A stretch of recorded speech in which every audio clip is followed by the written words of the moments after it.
Hello and welcome, ladies and gentlemen, to another round of the Next Gen Racing Proto GT3 Championship Season 2, as brought to you on the premier sim racing platform available only on PC, known as iRacing. And today marks round 9 of 10. It is indeed the penultimate round of the season, and what better place to wrap up our combination of sprint and feature race rounds than the Circuit de Nevers Magny-Cours. Located in France and near the town of Magny-Cours and a little way off of the town of Nevers, this circuit is infamous, of course, for its featuring on the older days of the Formula 1 calendar, reigning on the calendar for a good amount of time, and indeed perhaps being one of the number one places dominated by the great Michael Schumacher. But even to today, this circuit plays host to multiple domestic and international road racing series, and it will be playing host to our drivers today. Spanning a length of 4.41 kilometres and 17 corners, the archetypal nature of this circuit is that it's tight, it's twisty, and it's highly technical, with its corner sequences entwining with a good number of straights, and that means that this circuit is absolutely fantastic fantastic for creating close-knit battles, while drivers need to be as bold as possible on the brakes in order to get the move done.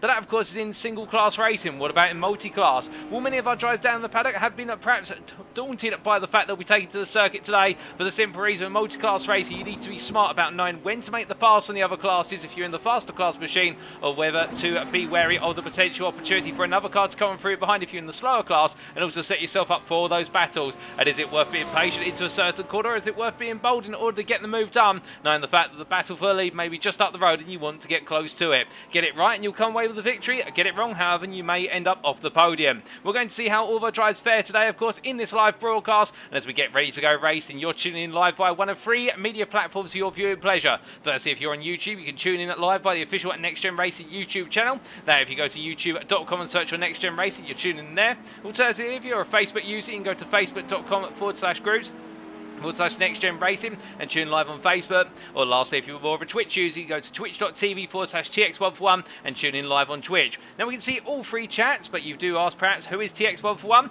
Well, allow me to introduce myself. My name is Paul Walsh, also known as TX141 or Brit to the Spit, depending on what media you follow me on. And I'll be bringing you all your racing action tonight and indeed for the remainder of the season. And speaking of tonight, let's take you through our schedule. Times in Greenwich Mean Time, that's GMT, or Universal Coordinated Time at UTC. We can see there just under 13 minutes from now, we're going into our qualifying session, our final qualifying session of the season, 25 minutes in duration. Of course, we will see the classes go out onto the circuit in split time zones, and then we'll be seeing our drivers reform onto the grid for our sprint race, the first of our 2 races for today, and that'll be the 20-minute sprint kicking off at approximately 8:25. After that, we'll take a brief break before returning for the build-up to the feature race, and that'll be our 60-minute feature, of course, kicking off at approximately 9:05, and the question there will be who can master the art of not just being fast over a single lap, but also play it right in terms of strategy and knowing when's the right time to come into the pits. Well, all that's going to be discovered in due course, but of course, before we get to the racing today, let's do a quick recap of our calendar. As we can see here, we've made our way now down to the final 2 rounds, and after today, on the 29th of March, we'll be heading back to the United States of America for the Florida State Circuit of Daytona Road Course to wrap things up in the Sunshine State. That'll be in our 3rd and final endurance race round of the season, but preceding today, because of course it is the 22nd of March 2023, and we are here in France, let's take you through all the rounds so far. We started off on the 18th of January in Japan at the Fuji Speedway Circuit, and there in the footfalls of Mount Fuji, we got to see our drivers take it to one another in the opening round of the season. Of course, there were nerves, there's a bit of confidence and a bit of baiting as well in terms of who was going to be the fastest and who was going to be potentially the ones to watch out for, and we had that great battle between Chris Daines and Benjamin McCluskey at the very front of the field in the LMDH Gold class. Running forward a week to the round number 2 at the Hockenheimring Baden-Württemberg circuit in Germany, and we did see that on the 25th of January, our drivers really had to deal with the task of the technical circuit, with its arena sections in particular catching many a driver out in that multi-class racing action.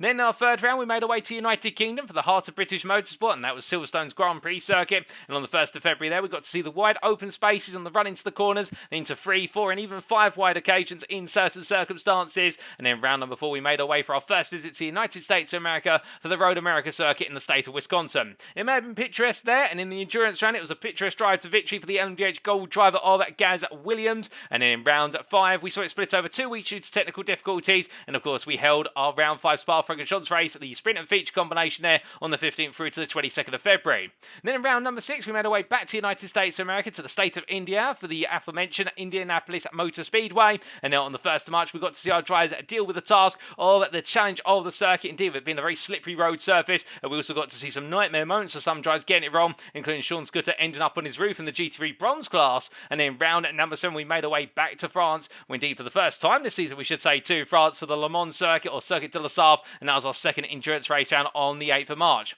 And then it was Monza last week in Italy in round number 8 on the 15th of March, and Monza Turn 1 did catch out many, and of course perhaps the most notable moment was the incident between the 2 drivers from SCCR Sim Sports of Kevin Stringer and also his teammate who came together in the course of the run down to the corner. And in fact, if I remember correctly, it was Kevin Stringer and Barry Jarman now, and the 2 of them there, of course, making amends, and well, a bit of a funny moment in the interview room afterwards, saying about the fact that it was the reverse of what happened to them earlier on in the season. But of course, today we're at Magny-Cours, and as we head into today, well, let's take you through the championships as they currently stand.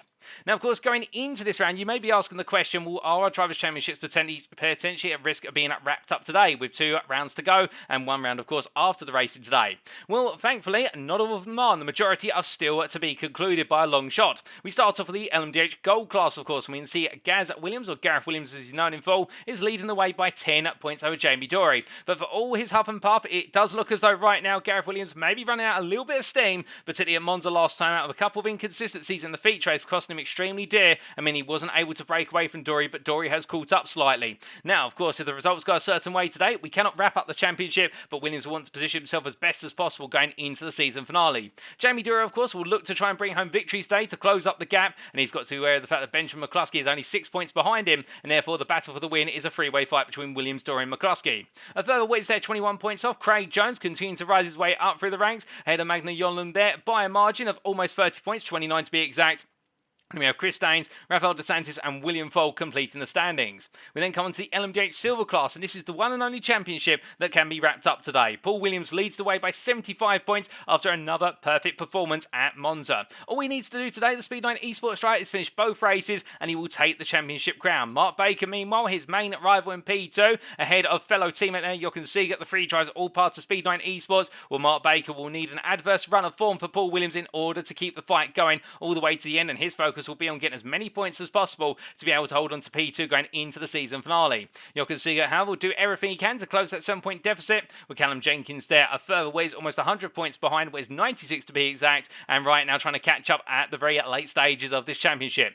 David Harney P5 ahead of Jason Ashfield, with Wayne Douglas there P7. We then come on to the LMP2 class, and we can see here Kevin Stringer continues to lead by 21 points over Nigel Stock, and the SCCR Sim Sports driver really being in breathing room last time out, with Nigel Stock looking very fast but not able to get the points he needed in order to close Stringer down. Stock indeed having a difficult day, and to be fair, Stringer and Jarman having that coming together in the sprint race, but it wasn't to upset Stringer when he went into the feature. But still, there was a little bit of friction between the SCCR Sim Sports team and Nigel Stock, and Stock today will be looking to put that behind him and bring home 2 wins to take the fight to the very end. Mark Sykes in P3, the next gen racing driver there, fully recovered almost now from his arm injuries. We quote that he is running with 1.5 arms working tonight, and therefore he'll be looking to try and hold on to P3, with Barry Jarman there in at P4 on 141 points ahead of David Maggione, who made his debut last time out, albeit with a couple of incidents for David Maggione, and we'll talk a little bit more about that in due course, how that affects his racing today.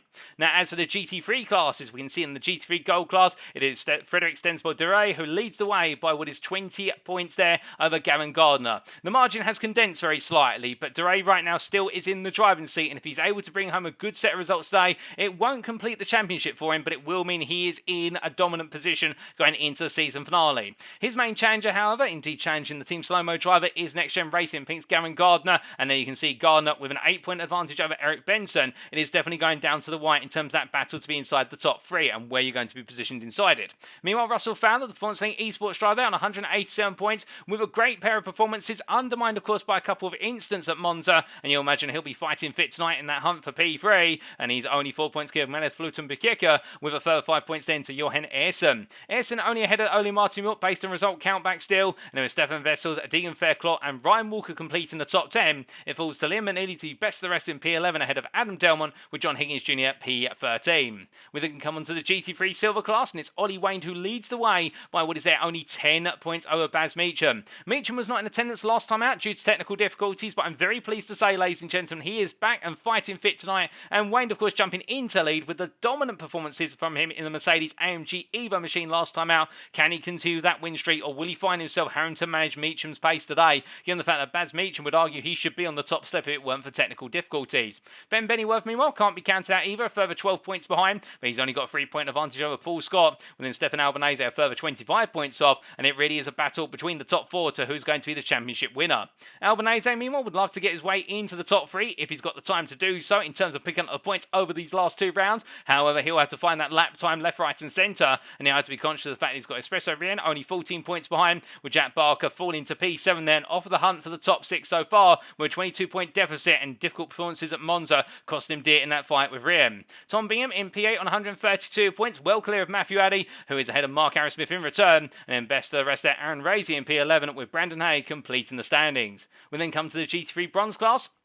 We can see Jordan Baybois continues to lead the way after another pair of strong performances, including the win in the sprint race at Monza, and it means now that he stands 23 points clear of Ingar Almklov. And indeed, Almklov, with a penalty to serve today, and we'll talk a little bit more about that very shortly, will be fighting uphill in order to try and close the gap to Baybois. And if Baybois is able to pull off a good pair of results today at one of his home circuits, then he will find himself in the driving seat for the season finale crown. Elwyn Sykes, meanwhile, only at 8 points off there of the top two, and he'll be looking to come back even stronger today after a good pair of performances at Monza, with Daniel Stillman there in at P4, not able to attend in the feature race and having to retire early from the Monza sprint race due to technical difficulties, and he'll be watching on from the sidelines as we're to understand it, hoping to return in the season finale, where Rex Verstappen there in P5 ahead of Jorge Santos, and there's Sean Scooter and Artie Chatskonstantinou completing the standings. Then come on to the Teams Championship meanwhile, and we can see that Speed9 Esports lead the way by an advantage that has been slightly cut, now down to what is their 52 points, but they are still in control of the championship, and if they get a good set of performances on the board today, and Next Gen Purple drop the ball, well, there will be Speed9 Esports, who are pretty much the favourites going into the season finale, but we'll have to wait and see. But more importantly, look at the battle for P2. Joint on 613 points, Next Gen Racing Purple and SCCR Sim Sports, and the two teams there could not be closer in terms of the pace and the performances as they make their way to the wire. Next Gen Racing Orange, meanwhile, only 23 points off of the top three, and they do have a 89 point advantage over Team Slow-Mo, who are ahead of their sister outfit Team Slow-Mo Leftovers, with Racing Team Astra, Next Gen Racing Pink, Team Slow-Mo Black and DRS Esport completing the top 10. Next best the rest performance Link Esports, head of Rossum's Universal Robots, Made for Racing and Rocket Racing Stars. But with the championships covered, let's go on to our circuit for today. And of course, we are here in Magny-Cours of France for the Circuit de Nevers Magny-Cours, known more commonly as Magny-Cours. Of course, the Grand Prix layout here, and as you can see from the wonderful circuit map provided to us by iRacing.com, thank you to them for their circuit maps and their wonderful simulator. This circuit is a blend of unique corner sequences, 17 corners, and as our drivers make their way out across the start-finish line down towards turn at number 1 into the Grande curve, they'll go through the double left-hander at turns 1 and 2 before balancing themselves on the brakes and the throttle to go through Estoril corner at turn number 3. Now you may be thinking at this point, well, some of the corner names are going to be quite familiar. In fact, the names of other circuits around the world, well, you wouldn't be mistaken there, because this circuit does pinch some corner complexes from other circuits, or at least it pays tribute to them, and Estoril being one of them. But as our drivers make their way out of the long right-hander through turn 3, they'll head down the stretch through turn number 4 at Golf Corner, a flat-out kink, before making their way into the braking zone for the Adelaide hairpin at turn number 5. That's where we're going to see some of the closest overtaking opportunities, and as our drivers emerge from there, they'll power their way up through the kink of 6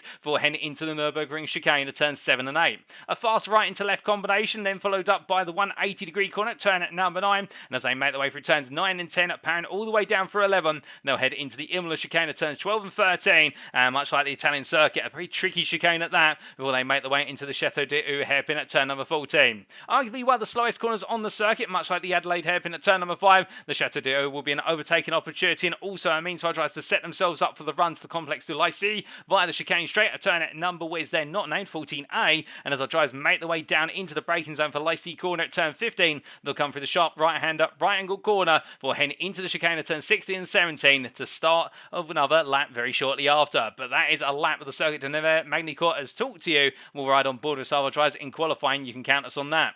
But as we come on to our rules for today, let's give you a quick reminder. This is a fixed setup series with the setups provided ahead of each round. The driver classes were finalised as of round number 3. Qualifying wise, it's an open qualifying format where we'll see the qualifying split into 2 equal halves. The first 12 minutes shall be dedicated to the GT3 class. There'll be a minute's transition, and in the second half, the other 12 minutes shall be dedicated to the prototype classes, to the LMDHs and the LMP2s. As for the races, the sprint race shall commence via a rolling start in the designated green flag zone. The same will apply for the feature. Drivers shall have 1 fast repair available, and they shall receive a drive-through penalty if they accumulate 15 or more instant points in the sprint race. Meanwhile, in the feature race, we see the fast repairs go up to 2, and we see there is 25 instant points or more, which will see our drivers receive a drive-through penalty. But what about the grid order, I hear you ask? Well, in the feature race, of course, it is a class reverse grid based on the results of the sprint race, with drivers who did not finish the sprint starting from the back of their respective class, although there are some penalties which will come into effect to mix things up, and drivers are expected to make 1 mandatory pit stop in the feature race in which fuel must be taken, but changing tyres is entirely optional. That's enough recapping the rules and regulations. We head back to circuit side here, and as our drivers get ready and set to go racing here today, well, we are only now 20 seconds or so away from going into qualifying, and we do see, you can see it here, getting caught up behind what is there none other than Stefan Vessels. He makes his way through 180 at turn at number 9 and 10 and powers his way on that, and that's going to be the big theme on the mind of every driver here today, is just how tight this Magny-Cours circuit is. And in multi-class racing, tight circuits means you can have that difficulty if you can't behind another class at the wrong time. You really really need to pick the times you navigate the traffic around here, and that could really be the difference between success and disaster for a good number of drivers, and qualifying will go a long way as well, with overtaking being quite restricted. But without further ado, we head into qualifying, and it's time for the GT3s to start making their way out onto circuit. Now, as they get themselves set, of course, what is going to be the theme of a good qualifying lap around here? Well, before we answer that question, we do firstly say hello to a good number of you in the respective chats, including in the Facebook chat there. We say hello to Mark Sykes, who's currently sat in the car, and we did have the opportunity to ask him on Facebook how he was feeling and all set to take on Magny-Cours, and he says just about, should be an interesting couple of races, and we'll happily agree with him there. In the YouTube chat, we say hello to Bernardo Colbe, who says hello, and hello to you, Bernardo, and we are looking forward to seeing yourself and your teammates take part in the NXTGEN Season 3. Sign up still open, of course, if you're interested, and well, we do look forward to seeing a good number of drivers returning for that season, and newcomers who have already signed up. We will say hello there to Katie Eames in the Facebook chat, who says, good evening, Paul, hope you're well. I'm doing very well, thank you, Katie. How about yourself? Hope you're smiling this wonderful Wednesday evening, and it's going to be a good race night. This is Artie chats to Constantino, and we are looking forward to Artie, and I hope you're looking forward to it in the cockpit of your car. And in fact, I think Artie right now can't hear us. He's out of circuit in the BMW M4 GT3, in the GT3 bronze class. He makes his way through 180.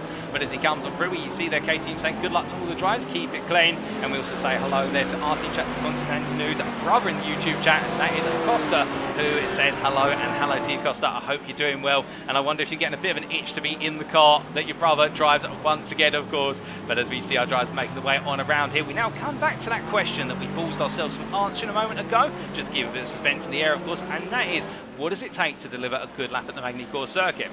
Well, I would argue to do well at Magny-Cours, you really need to know your craft in the car. You need to know how the car is going to behave through each of the corner sequences, because we have a whole multitude here of high, medium and low speed corners, but we also have corner sequences. And speaking of one driver there, not quite comfortable in the car straight away, we saw him spun out there on the exit of the chicane. That was Russell Fowler, who's just made his way back to the pit lane and heading on out again. And that is not to discredit his driving abilities there, but just trying to carry a bit too much speed through the final chicane sequence. But with the mixture of corners and also the mixture of corner types and sequences, that means here you really need to have the faith in the car and your ability to attack each corner and know just how far the limit is.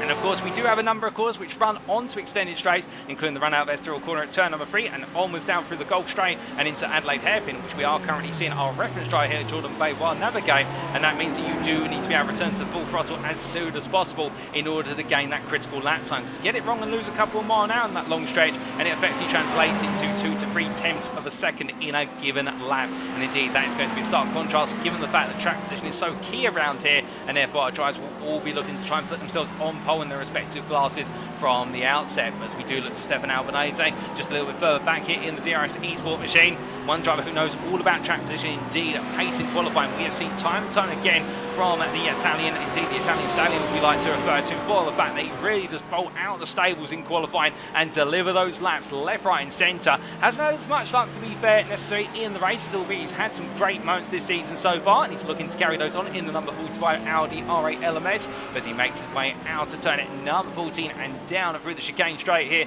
into the complex to Lycée, where he has got Ben Bennyworth for company just in front of him, and the Porsche 911 GT3R driver there. Knowing that the Porsche will go very well here, given the fact it's got a good number of corners to work its way on around. And as we jump on board here with Bennyworth, we take you around for a lap of the Magny-Cours circuit. Across the timeline into turn number 1 into the Grande Curve. He'll carry the throttle in here, just lift off slightly in 5th gear, bring the car flat out through turn 2 and then onto the brakes. He heads into turn 3, go nice and deep, drop to 3rd gear, get the car in trench, get the nose pointed in and then flat back on the power as he makes his way out to turn 3 and now down the long stretch towards turn number 5. As he makes his way down the Gulf Straight here through the kink of turn number 4. Now he's got to believe that he's done everything right at Estoril and he's carrying as much speed as possible, but looks his left hand side for his brake marker, braking there approximately 150 marker on the grass, the little white stripe, dropping to 1st gear at 24 miles an hour on corner apex, now powering his way up towards the Nürburgring chicane via the kink of 6. He clears turn 6 in, brings the car over to the left hand side, looks to his mark on the left there and braking at the 50 metre board, dropping 1 gear from 5th to 4th, and now powering his way on through and up towards 180, and here it's a very late apex. Wait for it, and there's the apex curve. In 1st gear, drops the car a little bit too aggressively onto the curb, picks up a bit of oversteer, but counteracts it nicely as he heads out of turns 10 and 11, and now powers his way up towards the end of the chicane. Here it's a rise into a blind downhill apex as he breaks his way down from 5th to 4th gear, attacks it savagely as he gets back on the power and now makes his way to the left hand side for the break it into the Chateau d'Eu. turn number 14, it takes a little bit of apex curve with him at 43 miles an hour. Now powers out from first gear, making his way all the way down to the complex to Lycée. As he heads to the King of Chicane Straight, you'll see him bringing the car over to the left-hand side and looking to his left-hand side to break the 100-meter board, down the gearbox from 5th to 2nd at 50 miles an hour on apex, drops to 45 when he clears the corner, down to first, back up to second, over the curbs of the chicane and powers towards the timeline. As he crosses the line there, it's an improvement from Ben Bennyworth, but it's not enough to improve his position in the G3 Silver class, but still there at 1:38.568, and he was really hustling the car there, to be fair. I think he feels as though there's more lap time out there, but pushing a bit too hard at what's turn at number 9 or 180 corner just cost him a couple attempts, and I think took him out of the opportunity to jump into P3 ahead of Wayne there. But right now it's Albanese is the fastest in the G3 Silver class. We've always said keep your eyes on Albanese. He is such a fast driver in qualifying sessions. And meanwhile, we do look to Stefan Vessels, the current provisional pole sitter in the G3 Gold class, and as he makes his way on down towards turn number 5, we're heading on through there, and we can see the Racing Team Astra driver, of some difficulties last time out in Monza, of course. Well, here today, he'll be just thinking about getting things right from the outset. Now, going into this qualifying session, we should point out that a couple of drivers do have qualifying bans for today due to penalty points picked up over the last round, and those bans go to Ingar Almklov in the GT3 bronze class, and also to what is David Maggione in the LMP2 class. We also do have back of grid starts in the feature race for Sean Scooter in the G3 bronze class. And speaking of Scooter, here he is. He makes his way through the Imola chicane. In fact, they're not through the Imola chicane, or is it? Yes, it is the Imola chicane, as the camera almost makes you think we're at Nürburgring, but he makes his way out to turn at number 14, gets it nicely hooked up there and heading on down. And we also do have a back of the grid start in the feature race for the G3 Silver driver of Espresso Rien, and also for the G3 bronze driver Ingar Almklov, and it's Barry Jarman in the LMP2 class who has to start from the back of the grid in his class as well. So a couple of drivers there picking up those penalty points in earnest, and therefore it's definitely going to mix things up with regards to those class positions in the feature race, just as much as qualifying is going to be mixed up here today with two drivers not being permitted to take part. But as we see, Scooter making his way across the timeline and into turn number 3, keeping it composed as he comes on down. And we say hello in the YouTube chat there to Alexander Smith, who asked the question, is it true Ollie Wayne in the Silver GT3 class? Well, I don't think I'm going to repeat that on the live broadcast, just for the simple reason I think that's a little bit rude there. But indeed, ladies and gentlemen, it's with regards to Ollie Wayne passing wind and seeing if he can bring it back into his system. But speaking of systems here, right now, Ollie Wayne absolutely charging on as he makes his way down into turn number 14, and as he breaks his way on through, there goes a little bit deep and just carrying a bit too much on the brakes, a bit too much speed, but still he'll be thinking about, okay, he's made that one mistake, but it's not going to determine his whole qualifying session. Instead, he'll be thinking now about how he can set himself up to success on the next lap. And we are expecting the Mercedes AMG machine to potentially struggle a little bit here. It does have that straight line speed advantage from acceleration up to top end that we did see at Monza, but the return of it is in the fact there's a lot of corners around here, although Wayne is not showing any signs of abating right now. He goes provisional pole over Albanese there by half a tenth on a 37.924, and as the Mercedes driver here looks to prove everybody wrong, well, I definitely think he has picked the car that suits him, and he is making it show as he makes his way out of turn number 3 once again. But meanwhile, looking to the driver here who has really been the man to beat all season in the G3 Silver class, and I think trying to refine his momentum today, and that's Baz Meacham in the privateer BMW M4. As he comes on through the chicane complex here, and drivers have to be careful, of course, of those chicane curves because they're very high at their peak, and that means that if you do take it too aggressively, what you end up doing is destabilising the car, particularly in the apex of 17. And the car can go round and into the walls. We did see some Russell Fowler earlier at the start of the qualifying session. We're on cold tyres and a bit too much enthusiasm, but then again, you can't blame somebody for being enthusiastic. And speaking of Russell Fowler, we can see here the Mercedes AMG driver making his way out of Estoril corner as he powers his way on down the Gulf stretch and heading up towards Adelaide corner.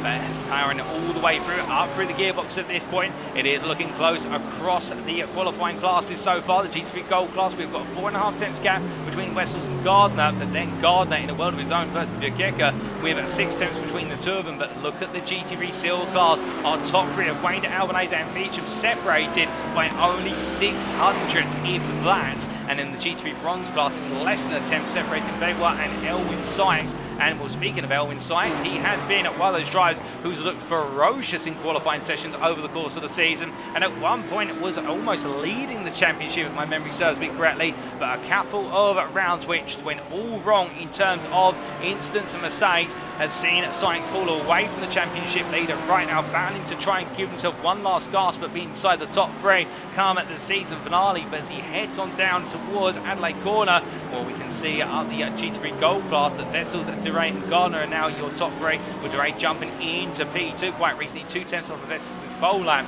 But with our classes here, there's also a notable, almost with a 1 second, on average, a 3/4 of a second gap between the pole laps, albeit the gap between the bronze and silver pole laps now only 4/10 at the moment. But the key factor here is we do see some differentiation between the pace of the different GT3 classes, and that will make itself felt in this qualifying field. We should see quite an interdispersal of the GT3 drivers. Although I say that, if we look at the overall standings right now, we bring all the GT3 drivers and intermingle them together, and that's how they'll line up on the grid for the sprint race. You can see how the top three of the gold class are well to their own, with then 4 drivers of the silver class. Although I say that, and then Magnus Flut and Bikeka decides to prove us wrong by moving into P4 and a 37.650. But then we do have the silver class split around the middle of the field, particularly with Baywell, Fowler and Sykes in between them all, and that is going to really play into the hands of the likes of Barker, Albanese, Mitchell and Wayne, for the simple reason they'll find themselves in a individualised 4-way battle for what is the win of the silver class, and they won't have to worry potentially as much about Benny Werber, Scott and Aerosmith unless they can find a way to jump into the mix.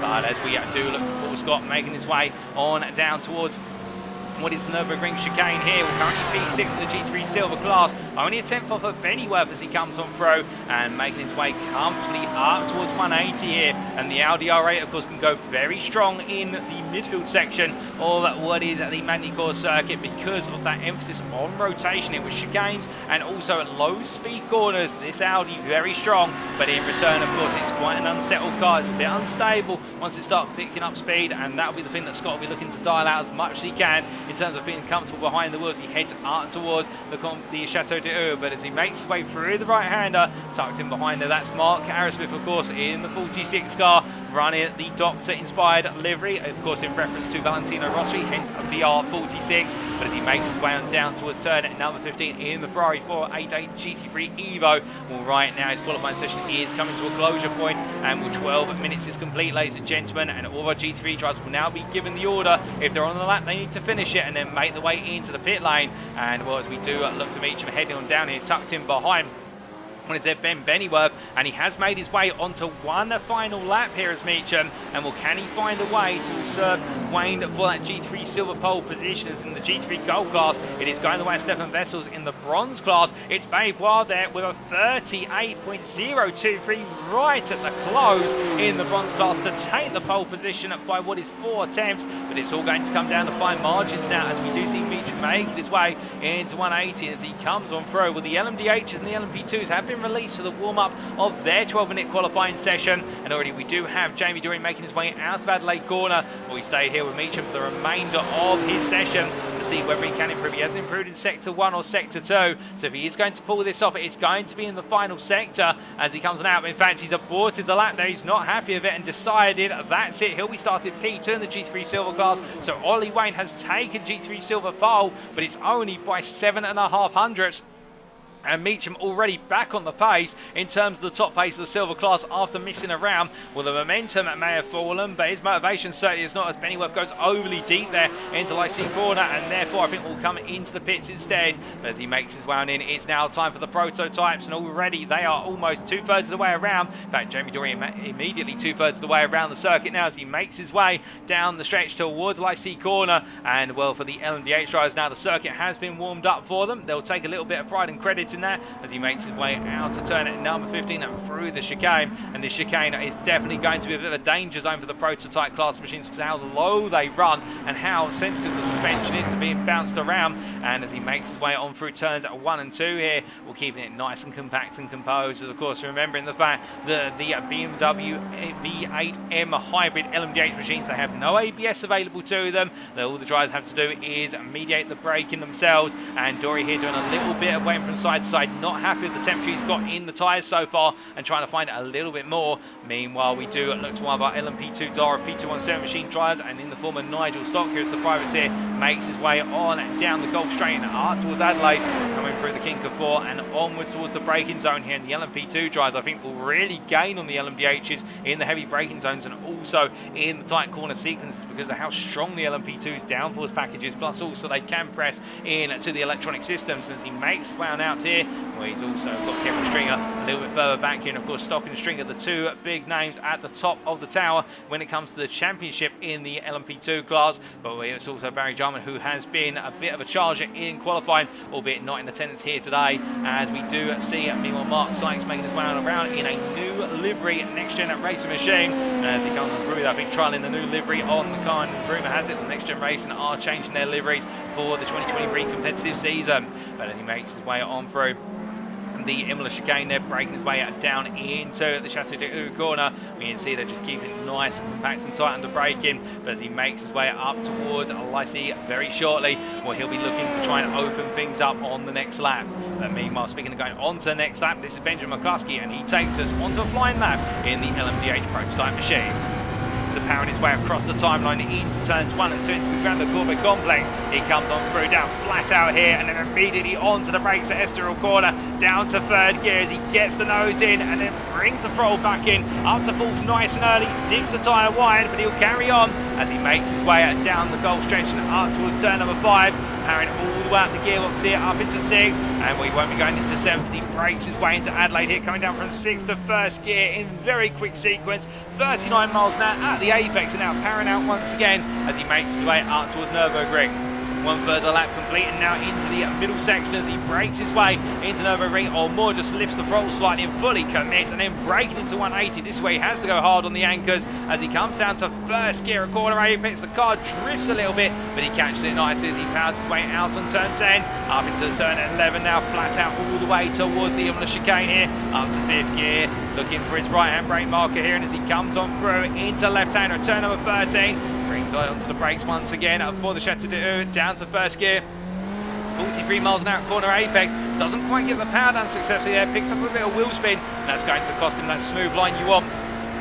As he makes his way in towards Lycée corner, braking at the 100 metre water down to second gear, and as he comes on through, gets the car position before turning into the chicane, balance the throttle initially, power out, and that is a lap of Magny-Cours in the LMDH machine. But as he crosses the timing line there, I think McCluskey 9, there was more time out there, and Jamie Dorey by comparison 3.3 seconds faster than anybody else in the LMDH Gold class currently. And as soon as I say that, well, we do get an indicative lap from this man Craig Jones from SCCR Sim Sports, who is 4.5 tenths off so far, but Jamie Dorey definitely trying to make a statement here early on this qualifying session, which is he is going for that championship lead tonight versus Gaz Williams. Williams, meanwhile, yet to get a lap on the board that's representative, as it's right now Dorey ahead of Jones and then Williams and McCluskey. But as we look from them in the LMDH Gold class, the LMDH Silver class, where it's Mark Baker currently, who is provisional pole sitter by 3.5 seconds and inches at a time. But immediately, as soon as I say that, Paul Williams crosses the timeline, and well, for the Speed 9 Esports driver, that is a 26.019. That is provisional pole overall, not just in the LMDH Silver class here. And could Williams potentially put himself on pole? And that will be the first time this season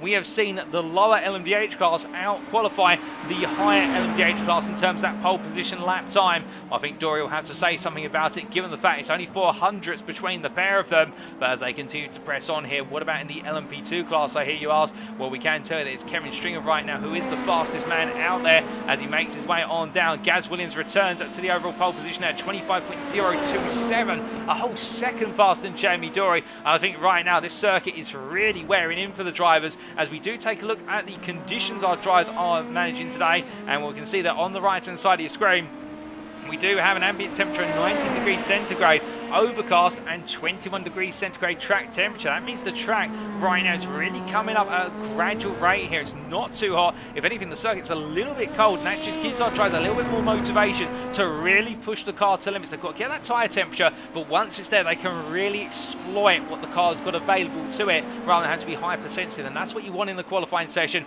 You want conditions that enable you to get the most out of the car and really feel as though you can go to town on the circuit rather than have to think, am I going too hard in into the next corner sequence. But as we clear the conditions off screen, we can see here right now it is Kevin Stringer, who is your provisional pole sitter in the LMP2 class, 1.5 seconds faster than everybody else. But of course, there is still time to go. Just over 5 minutes here, and Stringer may have set the standard, but can Stock find a way to come back sooner rather than later.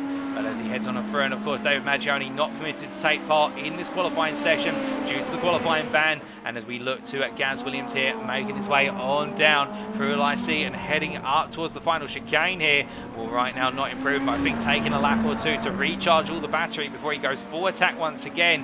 And well, a little bit further afield, Jamie Dorey there in the P4 position. He's dropped down. And how 1 or 2 laps really make the difference, with Jones getting ahead of Dorey and then McCluskey only under 2 tenths off of Williams' pole lap. And I think for McCluskey right now, he's trying to find a late revival here, and Williams is just trying to make sure that he doesn't drop the ball in this qualifying session, indeed in any of the races, because for Williams today, he really does need to find 2 wins out of 2 in order to give himself the comfort going into the season finale, because of course the endurance race is a very different kind of beast, given the fact there's no qualifying. It's reverse championship grid order for the classes, and for Williams, he'll want as many points as he can going into that, presuming he will be the championship leader, because otherwise Dorey will have the track position advantage from the outset at a circuit, of course, which does offer itself to overtaking, but a lot of slipstream battles at Daytona, and that means that it's a little bit of an unknown in terms of exactly when's the right time to pounce. And when you throw strategy into the mix as well, you can definitely see a mix up over 2 hours of racing. But 2 hours in a week's time, we firstly do look to Mark Sykes. He makes his way out of Estoril here up to P2 in the LMP2 class. We'll very shortly getting on board that with one of our LMP2 drivers. I think it'll be Kevin Stringer who we can get on board with, but Sykes here definitely finding the pace, which hasn't been within the last couple of rounds, of course, with the injuries had to deal with. But he's been on circuit and nicknamed himself the one-arm bandit, of course now re-nicknamed himself to the 1.5-arm bandit for tonight, as he makes his way up towards the complex of Nürburgring into 180. It's good to hear that he's almost back to being fully fit, and we do love to see him out of the circuit week in, week out, as Williams, meanwhile, in the LMDH Gold class, improves his pole time, but then McCluskey goes 1.1 tenths faster there on a 24.843. But meanwhile, we do look to Kevin Stringer, as Jones also improving in the top 3 of the LMDH Gold, and Stringer very shortly will be taking us around for a flying lap of the Magny-Cours circuit in the Dallara P217 LMP2. They're coming through the right hand. You're going to see a few contrasts on this lap compared to the LMDH lap, particularly the abuse of the downforce here and what can be done with it as he makes his way up towards turn number 1. Charging on through here, full commitment, flat out through the left-hander in 5th gear, brings the car in nice into straight line, the braking into turn 3, and as he comes on down there, gets the apex lined up nice and early, 2nd gear, now powering his way up to 3rd gear. Not a great run, to be fair, coming on through the corner. In fact, I think Stringer there having a little bit of a wobble, just trying to get his head back down, but he's down the lap all the way through as he carries on and makes his way into Adelaide corner, and braking there outwards the 100-metre mark as he comes all the way down to 1st gear, 36 miles an hour at apex, and then powers out and heads up towards the Nürburgring chicane. But again, they're almost heading to the grass. I think not quite got the head in it at the moment as he makes his way into the braking zone, and as he comes on through there, down to 4th gear, but now powering up towards 180 and dropping all the way down to 1st gear. Goes to quite an early apex here, but you can take an early apex. You just got to be careful how you use the throttle and the curb together, but brings it on out and up towards the Imola chicane. He goes in through turns 10 and 11, flat out, and getting ready to head into the next braking zone. Dropping down from 4th to 3rd as he goes right into left, and as he comes up towards the Château de Haut corner, braking all the way down to 1st gear, hits the apex at 45 miles an hour and backs the lap off and gets himself set for another lap very short, as he does let one of the LMDHs go on through. But as he makes his way on down here, well, that was just a partial on board with Stringer as he got himself set up. But as he comes on and through, well, he'll be now looking to go on the offensive once again. In fact, he comes into the pit lane. I think he feels though he's done everything he can. There's nothing more for him out there. Or can Sykes or Stock potentially show him otherwise? As meanwhile, Jochen Seeger, we saw any moments ago go through our camera, now moves to P2 in the LMDH Silver class on the 26.536. We've still got 1.5 minutes to qualify. Plus overtime, of course, available to our drivers. As we say hello to Elwin Sykes there in the YouTube chat, putting himself on P2 in the G3 bronze class. Congratulations on that, Elwin. You're looking very fast indeed out there, and I suspect you're looking to try and make a late revival in the championship run for the top 3. But as we do see Jochen Seeger making his way out of turn number 5 there, well, right now still half a second over Paul Williams' pole lap. Paul Williams' pole lap in the LMDH Silver class will put him P4 on the grid overall, sharing that row with Craig Jones currently in the LMDH Gold class. So he definitely feels though so there's a bit of time out there, and all of his rivals will need to go and find it, as we do see Nigel Stock there navigating wide at 180 to let the LMDH of Seagate go on through and not be impeded. With only just 30 seconds left here, I think Stock's not going to make it to the timeline to get one more lap on the board as he comes on through. And right now, I think for Stock, it's going to be a P3 start, best in the LMP2 class, given the fact this is an out lap and the time's just not there. He's got 20 seconds, and well, given the run down towards the complex to IC, I don't think he's going to get across, or if he is, it is going to be margins. We are going to see here as he comes on down whether he can get to that timeline and take us over to what will be the final qualifying lap of this session. Here he comes on through, and in fact, he is just about going to navigate it as he crosses the timeline now, and he goes on to a lap, and let's ride on board here with Nigel Stock as he heads on through for the final qualifying lap of today. Full attack through turns 1 and 2 and breaking down to Estrel. Nice tight entry line there, turning it into a V-shaped apex as he comes on through turn 3, second up into third, uses almost the full width of the circuit as he pounds on down, and now he can relax for a brief moment as he makes his way down the Gold Straight and up towards Adelaide Corner. Now he'll be looking to brake as late as possible. The circuit's as warm and rubbered in as it possibly can be. Braking at the 100 metre mark down to first gear. In fact, braking a little bit too early. You notice how quickly he approached the apex curve there and not quite giving himself the ideal symmetrical line, but still it's not impeding as he makes his way up towards another ring chicane here. And just to lift off the throttle in fourth gear as he heads on for 130 miles an hour at the connecting point of the apexes. And as he brakes into 180, brakes on down to first gear.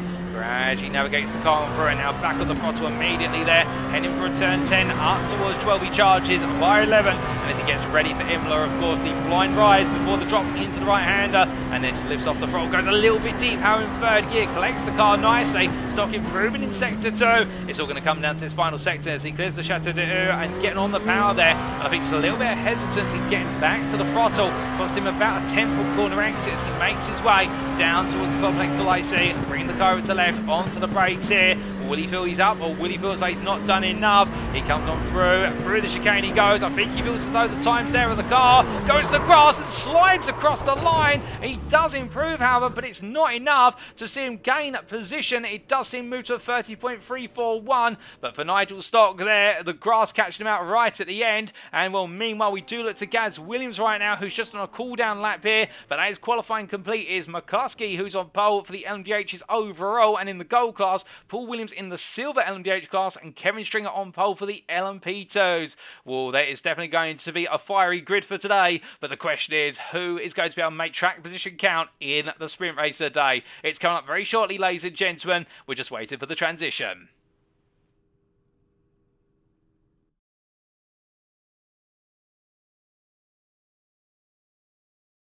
So as we make our way to the grid then for our first race of the day, this is how they line up for the sprint at Magny-Cours. Benjamin McCluskey takes pole position in the LMDH Gold class and overall for Next Gen Racing Purple, joined on the front row by Gaz Williams, his teammate. A tenth separating the two of them, and then 7.5 tenths behind Jamie Dorey for Next Gen Racing Orange, joined by Craig Jones for SCCR Sim Sports on row number 2. Row 3 goes to the LMDH Silver pair of Paul Williams, who's on pole in the class for Speed9 Esports, and his teammate Jochen Siegert there, with Mark Baker being the third driver in the LMDH Silver class lineup P7. Alongside the Speed9 Esports driver on the full throw is your LMP2 pole sitter from SCCR Sim Sports of Kevin Stringer, who managed to outqualify Mark Sykes and Nigel Stock, who'll be starting on the 5th row. Behind them on the 6th row we have David Maggioni, the privateer, and then it will be the Stefan Vessels, who lines up alongside him on the starting grid for the G3 Gold class, indeed for GT3 pole position. Congratulations to the racing team Astra driver. We then continue to make our way down the order, and we can see on row number 7, it is going to be none other. And then the pairing of Frederick Stensbo de Rey for Team Slow-Mo, joined by Next Gen Racing Peaks Gavin Gardner. And there will be Magnus Flutenbecker for Team Slow-Mo Leftovers, who is joined on what is there the 8th row of the grid by Ollie Wayne, your G3 Silver pole sitter for Next Gen Racing Purple. We then have on row number 9 the G3 Silver pair of Baz Meacham and DRS Esports' Stefan Albanese, with Jack Barker for Made for Racing and Jordan Baywatt, your G3 Bronze pole sitter, line up on the 10th row. On row 11, P21, it's Russell Fowler for Performance Link Esports, who is joined with the company of Elwin Sykes for Racing Team Astra. And then we do have on row at number 12, Ben Bennyworth, the privateer, who is joined by GT3 Silver pair of Next Gen Racing Orange's Paul Scott. Then on what is row number 13, we have the pair of Mark Arrowsmith and Sean Scooter for Racing Team Astra. And on the final row of the grid is Jorge Santos and Artichat Constantino. They line up together in the G3 bronze class. But as our drivers start to pull away, we are not too far away from going racing now, ladies and gentlemen. Indeed, they come to the final corners, and it is going to be the rolling start very shortly, as led by Benjamin McCluskey.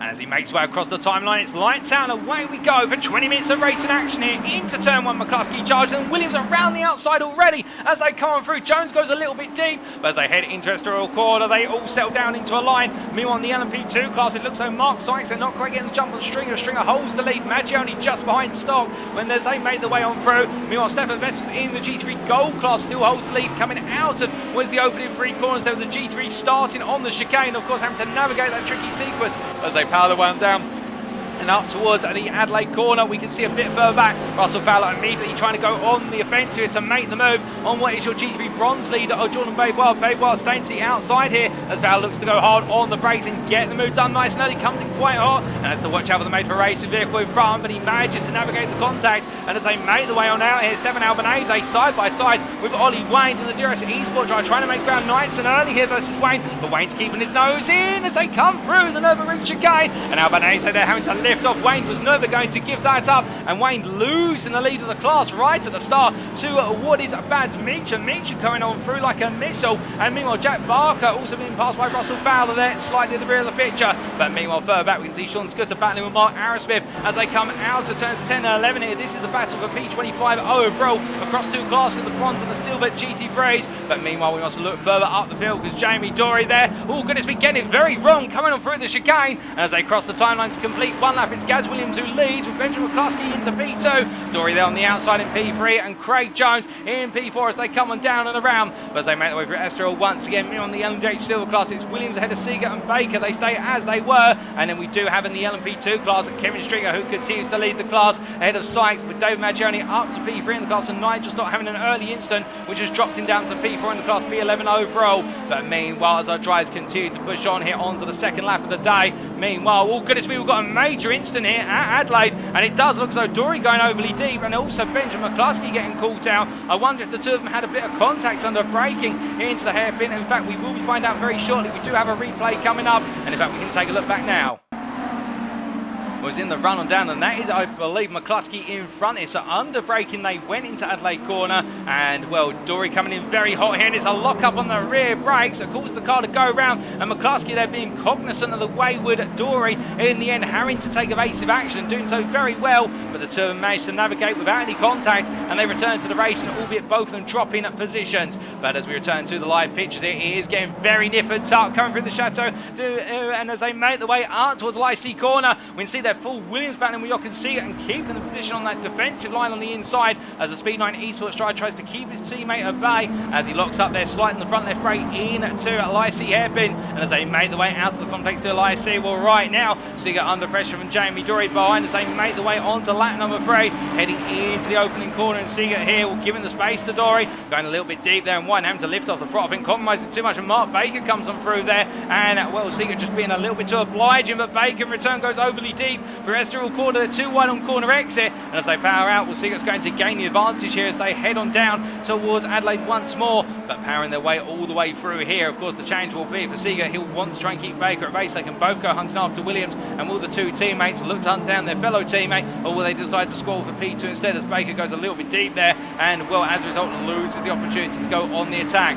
Meanwhile, we do look to Gavin Garner here, who's continued to try and hunt down Fred Extensible Dorey, and with Dorey currently falling to what is 2.9 seconds off of Vessels, with Stefan Vessels absolutely attacking this race from the very start. As we're hearing, there's been an off-track for Stefan Albanese that's seen him be towed to the pit, and also we're hearing that David Maggioni, I think we caught a brief glimpse of him only moments ago, has gone around at the Adelaide hairpin. He's got himself back up to speed. That's dropped him into P2, 7 seconds off the LMP2 leader of Kevin Stringer.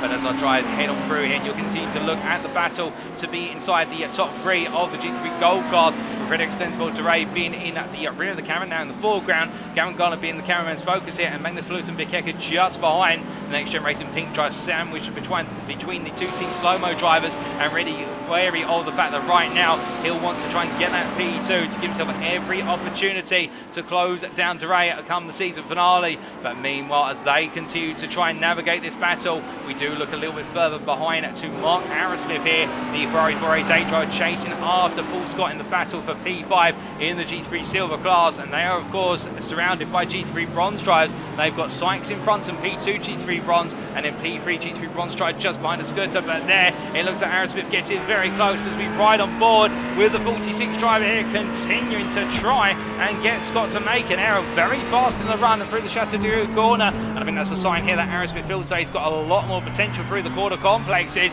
But of course, the one thing about this Ferrari is that whilst it may be strong through the corners of quarter exit, not the strongest accelerator, and there a little bit of a ham sandwich with regards to making its way through the chicane and dropping a whole 3 tenths over the back of Paul Scott. Scott getting the better run, and that Audi so fast through the initial gears it makes its way up to 4th gear and just enabling Paul Scott to put a little bit of headwind between the two of them. But now as they make their way out to Estoril corner, Scott going deep, Arrowsmith gets a near perfect line, but as they head on out you can see again the Audi initially accelerating away, and then the Ferrari starts to build up the speed as they get towards the top gears. But heading down towards Adelaide, it's not a long enough run for Arrowsmith to really capitalise on that top end speed of the Ferrari, and therefore he has to wait. Meanwhile, as they make their way on through, we can see just in front there Ben Bennyworth just clear of Elwin Sykes for the moment, but under pressure from the G3 Bronze driver is the silver class driver, and therefore this could see Bennyworth being pushed back towards Scott and also Arrowsmith before he realises it. Meanwhile, we do look from them to Kevin Stringer here, who's got Jamie Dorey going up his inside into turn 1, and with the two of them there very close to Stringer, almost losing it by tapping to the gravel as he came through turns 1 and 2.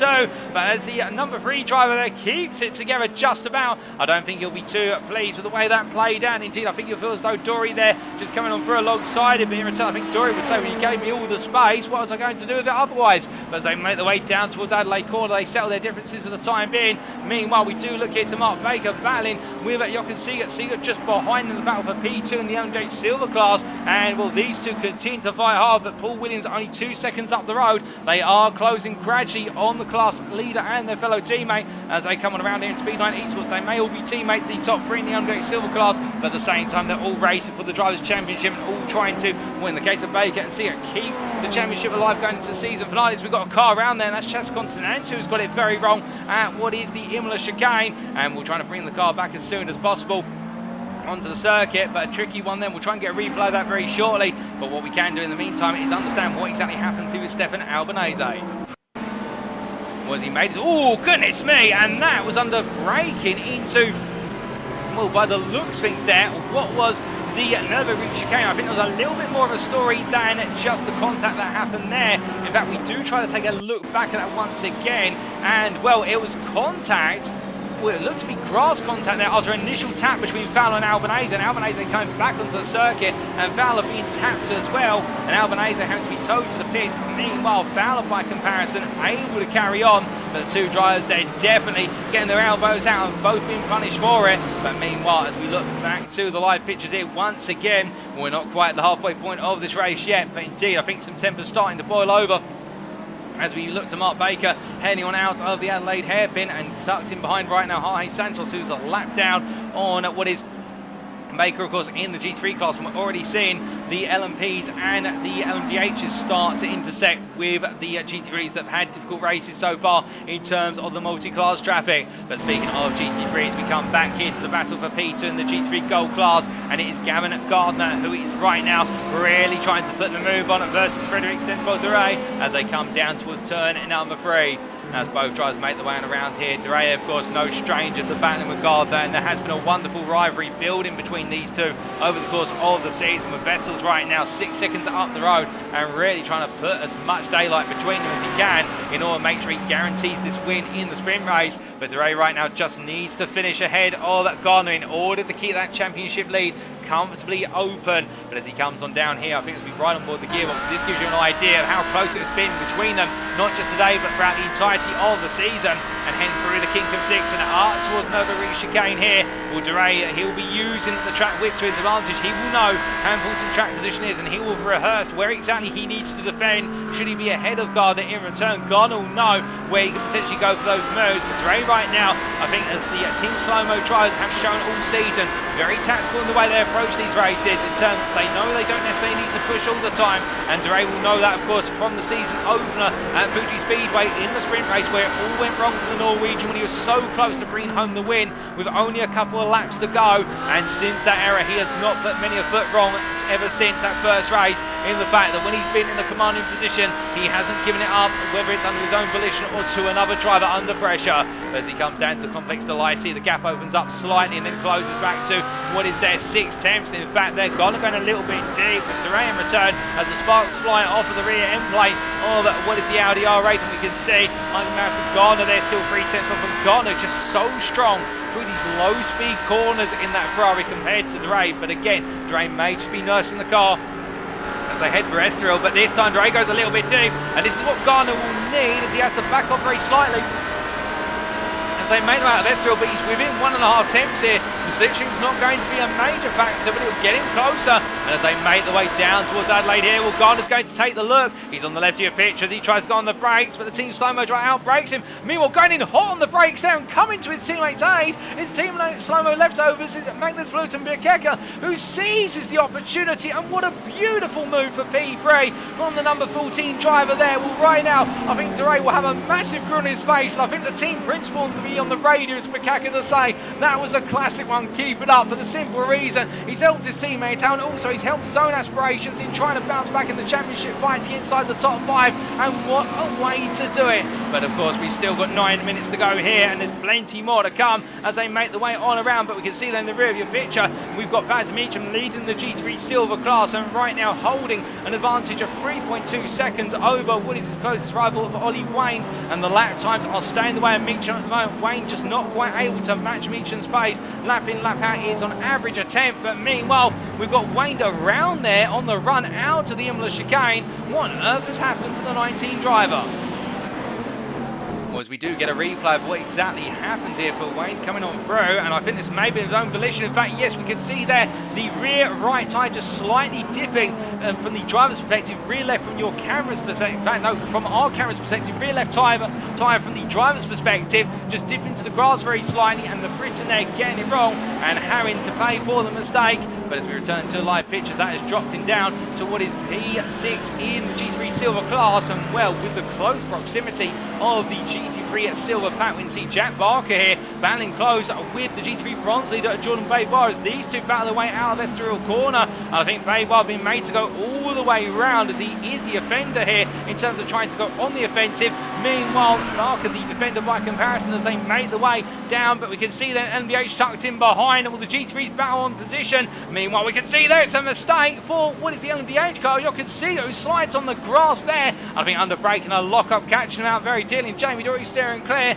but a bit of drama in the run through Adelaide this time. And well, Barker right now just keeping himself comfortably in that G3 overall position of what is P18 overall, ahead of the G3 Bronze leader. But of course for Barker, it's all about making sure he brings on home that P2 and be on the podium. What will be the first time this season, unless my memory is mistaken. But Ben Bennyworth not too far behind here. The gap between himself and Barker right now standing at a margin of what is 3.5 seconds, and Bennyworth continues to try and push on here as he heads up towards the Imola chicane, but making his way on down. Wayne now starting to do the recovery drive, but not before he does let Kevin Stringer on through, and Stringer here coming up towards the Chateau d'Eau corner in the lead of the LMP2 class, and expecting the traffic to work out for him as they make the way in towards the Complex de Lycée.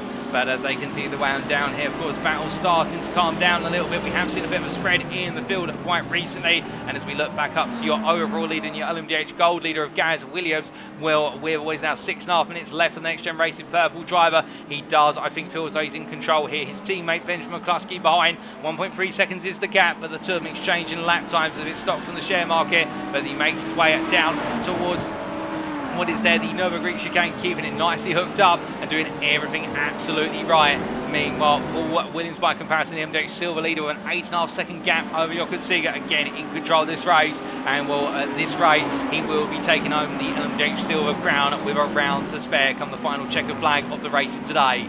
But as he makes his way through at 180, meanwhile Kevin Stringer by comparison here, he does have Maggioni right behind him, and Maggioni there really having an opportunity to close up with the fact that the two of them having to navigate the G3 class traffic. Maggioni here, of course, remember, started from the back of the class with that qualifying ban, and well, the Italian driver in the 21 car making haste very early on as he gets closer and closer. Continentanu staying clear there on the XL 180, letting the LMP2s have their race, which is what we love to see. Great awareness from the G3 driver, and as they make the way in towards Imola here, well, where can Maggioni go for the move? That is the big question as we ride on board with him. Well, I think he's going to go nice and early. He's going to try and make it 3 wide into the Chateau d'Eau corner. That's not a place where you go 3 wide at all, as Jordan Bain, while they're being made to yield to the pair of them, and Maggioni not wanting the G3 driver to stay in his way. They'll be coming on shortly behind Jack Barker, and as they head down onto the brakes here, well, Barker's not going to be able to move out of the way. They're going to have to wait because of how tight it is through the chicane. I mean, imagine right now, Maggioni won't get one to get too close. He'll want to absolutely fire himself off on the chicane sequence there, but in fact gets way too close on the chicane entry, and therefore he loses out a couple of attempts to string as they make the way down towards the Estoril corner. Now coming through the right hand of Barker has been cleared, and they can go racing once again, albeit not for too much longer before Fowler now will be coming. You can see him there, he's a spec in the distance currently, is the Link Mercedes, but as they make the way up towards turn 5 in towards Adelaide, well, that spec is going to become much larger very shortly, but as they power their way on down, Maggioni losing out one opportunity. Again, I think he'll be looking to make that opportunity happen now as they come on out. You can see there, through no fault of his own, Fowler there just backing up, stringing it into Maggioni with 4 minutes remaining as they head up towards the Nürburgring chicane. This time, well, Maggioni, we know, has got a lot of pace in the car, but I think he just needs to time this run on stringer to be able to go for the move. But where he seems to be incredibly strong with regards to those runs is through the chicanes, and that is where he's coming up to another chicane. He may be able to make it work, given the fact they do have the G3 Silver leader in front of them, Meacham. Meacham may just act as the right stopper in terms of stringer's pace. As they head through it, the Chateau d'Eau this time, no such advantage being given to Maggioni, as in fact they come behind Meacham just as they exit the corner, and you can see Stringer now, I think, a little bit more comfortable that the fact the traffic has played out comfortably for him, as Maggioni has to go for it under braking here into the complex delight in order to keep himself in the hunt. But meanwhile, we do look from them to the battle for what is the G3 Silver P4 position. It's led by Mark Arrowsmith, who you can see there, the Ferrari at the head of this trio, and it's Paul Scott and Ollie Wayne behind. Of course, Wayne would not be expected to be battling for P5, P4. His aspirations were to win today, and of course, this is going to put a huge dent into that lead he's taking in the championship, albeit with Meacham, the leader in the class right now, will swing the opposite way entirely as it currently stands. We've got another race, and Wayne will be on pole if it is P6, albeit no, in fact, he won't quite be on pole. In fact, let me correct myself again, he will be on pole, given the fact that Albanese has taken the early retirement. But as we do see it, Wayne making his way out of Estoril corner, we can see it, Scott right now staying nice and close to Arrowsmith and Wayne in return. All three drivers here, I think, setting themselves up for the battle into Adelaide. And as they come on down here, well, Scott staying over to the outside, and Wayne's going to be giving the move on the inside here. But Arrowsmith defends really well, puts the car in the dead centre road. Scott goes deep here, looking for the cutback run out the corner in order to carry all the momentum. But Wayne's on the inside, and Arrowsmith, unexpected, I think, for both Wayne and Scott, just keeping the car in the middle of the road and saying, well, you two can fight for this, I don't want to be a part of it. And you can see Wayne has got ahead of Scott by taking that inside line, but Arrowsmith has bought himself 1.2 seconds of space as Wayne goes overly deep then to 180, catches the car just in time, but a little bit of oversteer on power and exit there just goes to show, I think, how rattled Wayne is as they make their way up towards Imola. But coming on through, we do say hello to Matty Sherwood there, another friend of Ollie Wayne, I do believe, in responding to the message from Alexander Smith in the YouTube chat earlier.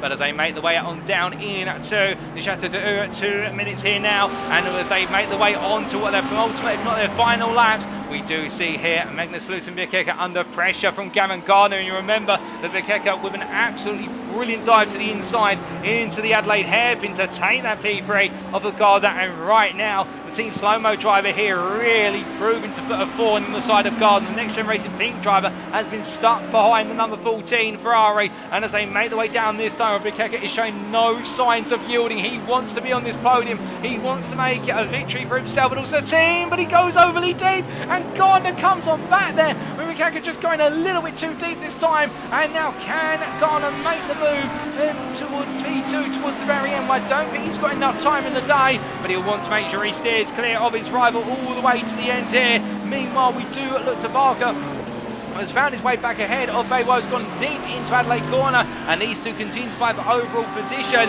But as they head up towards Nürburgring, meanwhile, we do look to the very front of the field, and Gaz Williams here under a little bit of pressure from Benjamin McCluskey. These are your overall leaders and your LMDH Gold leaders as they make the way up towards the Nevers chicane. This time it's a gap of 7 tenths, and I think they may be now settling into full to formation, running as they make the way on through. Although if McCluskey can see an opportunity, he'll take it right to the end, but my gut feeling says to me that I think Williams has got this in control to the very end as they head up towards Imola here. The gap has dropped to 4 tenths, but how tight it becomes now as they make the way from Imola up towards the Chateau d'Eau in these LMDH machines. There's not enough of a run. The only place where there could be a run is in the run up towards what will be the complex to Lycée. If Williams has a poor run here coming out of turn 14, he doesn't, he nails it on, but he has got quite a bit of G3 Silver class traffic in front of him.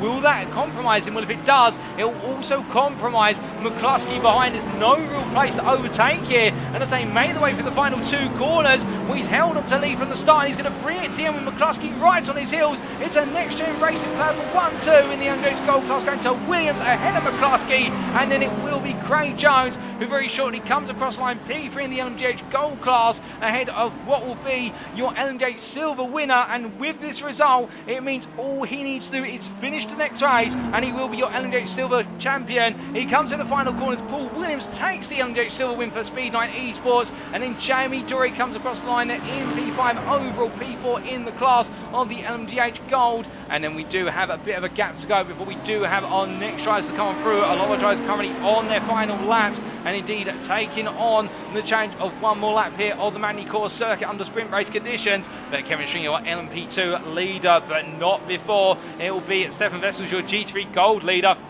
And well, as we see Davide Favo there in the YouTube chat, I think this will bring a smile to his face. He's part of the racing team at Astra Paddock. We can see here the South African making his way through the final couple of corners, and Stefan Vessels is back to indomitable form, and he comes to the line, your winner in the G3 Gold class there by 9.3 seconds over his peers. It will then be Kevin String who takes the win in the LMP2 class for SCCR Simsports, hold off David Maggioni to the line, as Maggioni falling back in the end to 10 seconds off. And then Baz Meacham, we missed him last week, but the momentum has never faltered. He crossed the line, your winner in the G3 Silver class there, the privateer in the Welsh machine, as he comes through flashing his lights, ecstatic with that, there's no question about it. And then we look back to Jordan Baybois, who takes the win in the GT3 Bronze class, just behind there your runner-up in the G3 Silver class of Jack Barker, who brings home his season best for made for racing there in the Silver class P2. But Baybois with another strong performance, and then it will be Elwin Sykes who crosses the line at second in the G3 Bronze class ahead of Sean Scooter, with Jorge Santos and RT Chats Constantu completing the bronze class standings. But I do believe that is everybody finished in this race. And what a race for so many. But a quick mention there to Jack Barker, of course, with the fact that he was, of course, for the win at the Hockenheimring at Baden-Württemberg, but it was to be taken away from him from an instant right towards the end of the race. But here today, he is on the podium, and I think he'll be absolutely pleased as punch for that. But looking at the Ferrari driver in front of him, you can see the joy of the Frenchman here. And well, I think right now, to win on his home circuit is more than enough to make him smile. But that in itself, taking the win, will put him now firmly in control of his destiny in the G3 Bronze class, so long as he backs it up with a result in the feature race that's coming up soon. But looking to David Maggioni here, coming from the back of the LMP2 class to finish P2, and in the end, a hounding string for the last couple of laps, but a late mistake costing him very dear. But I think he'll know that he's in with a shot with taking the win in the feature. And also, as he comes on through, we look to for an extensible Dorey here, who held on to P2, but Gavin Garner attacking back to P3 in the end. But Dorey finishing ahead of his main rival, and that's exactly what the Team Slow-Mo driver needed today, as Gavin Garner bringing on home P3, and knowing he's got it all to do in the feature race if he wants to stop Dorey, giving himself control of the championship going into the finale. But with that, ladies and gentlemen, and the racing complete in this sprint race, it's time for us to take a look at the race results, subject to any stewards' inquiries, of course.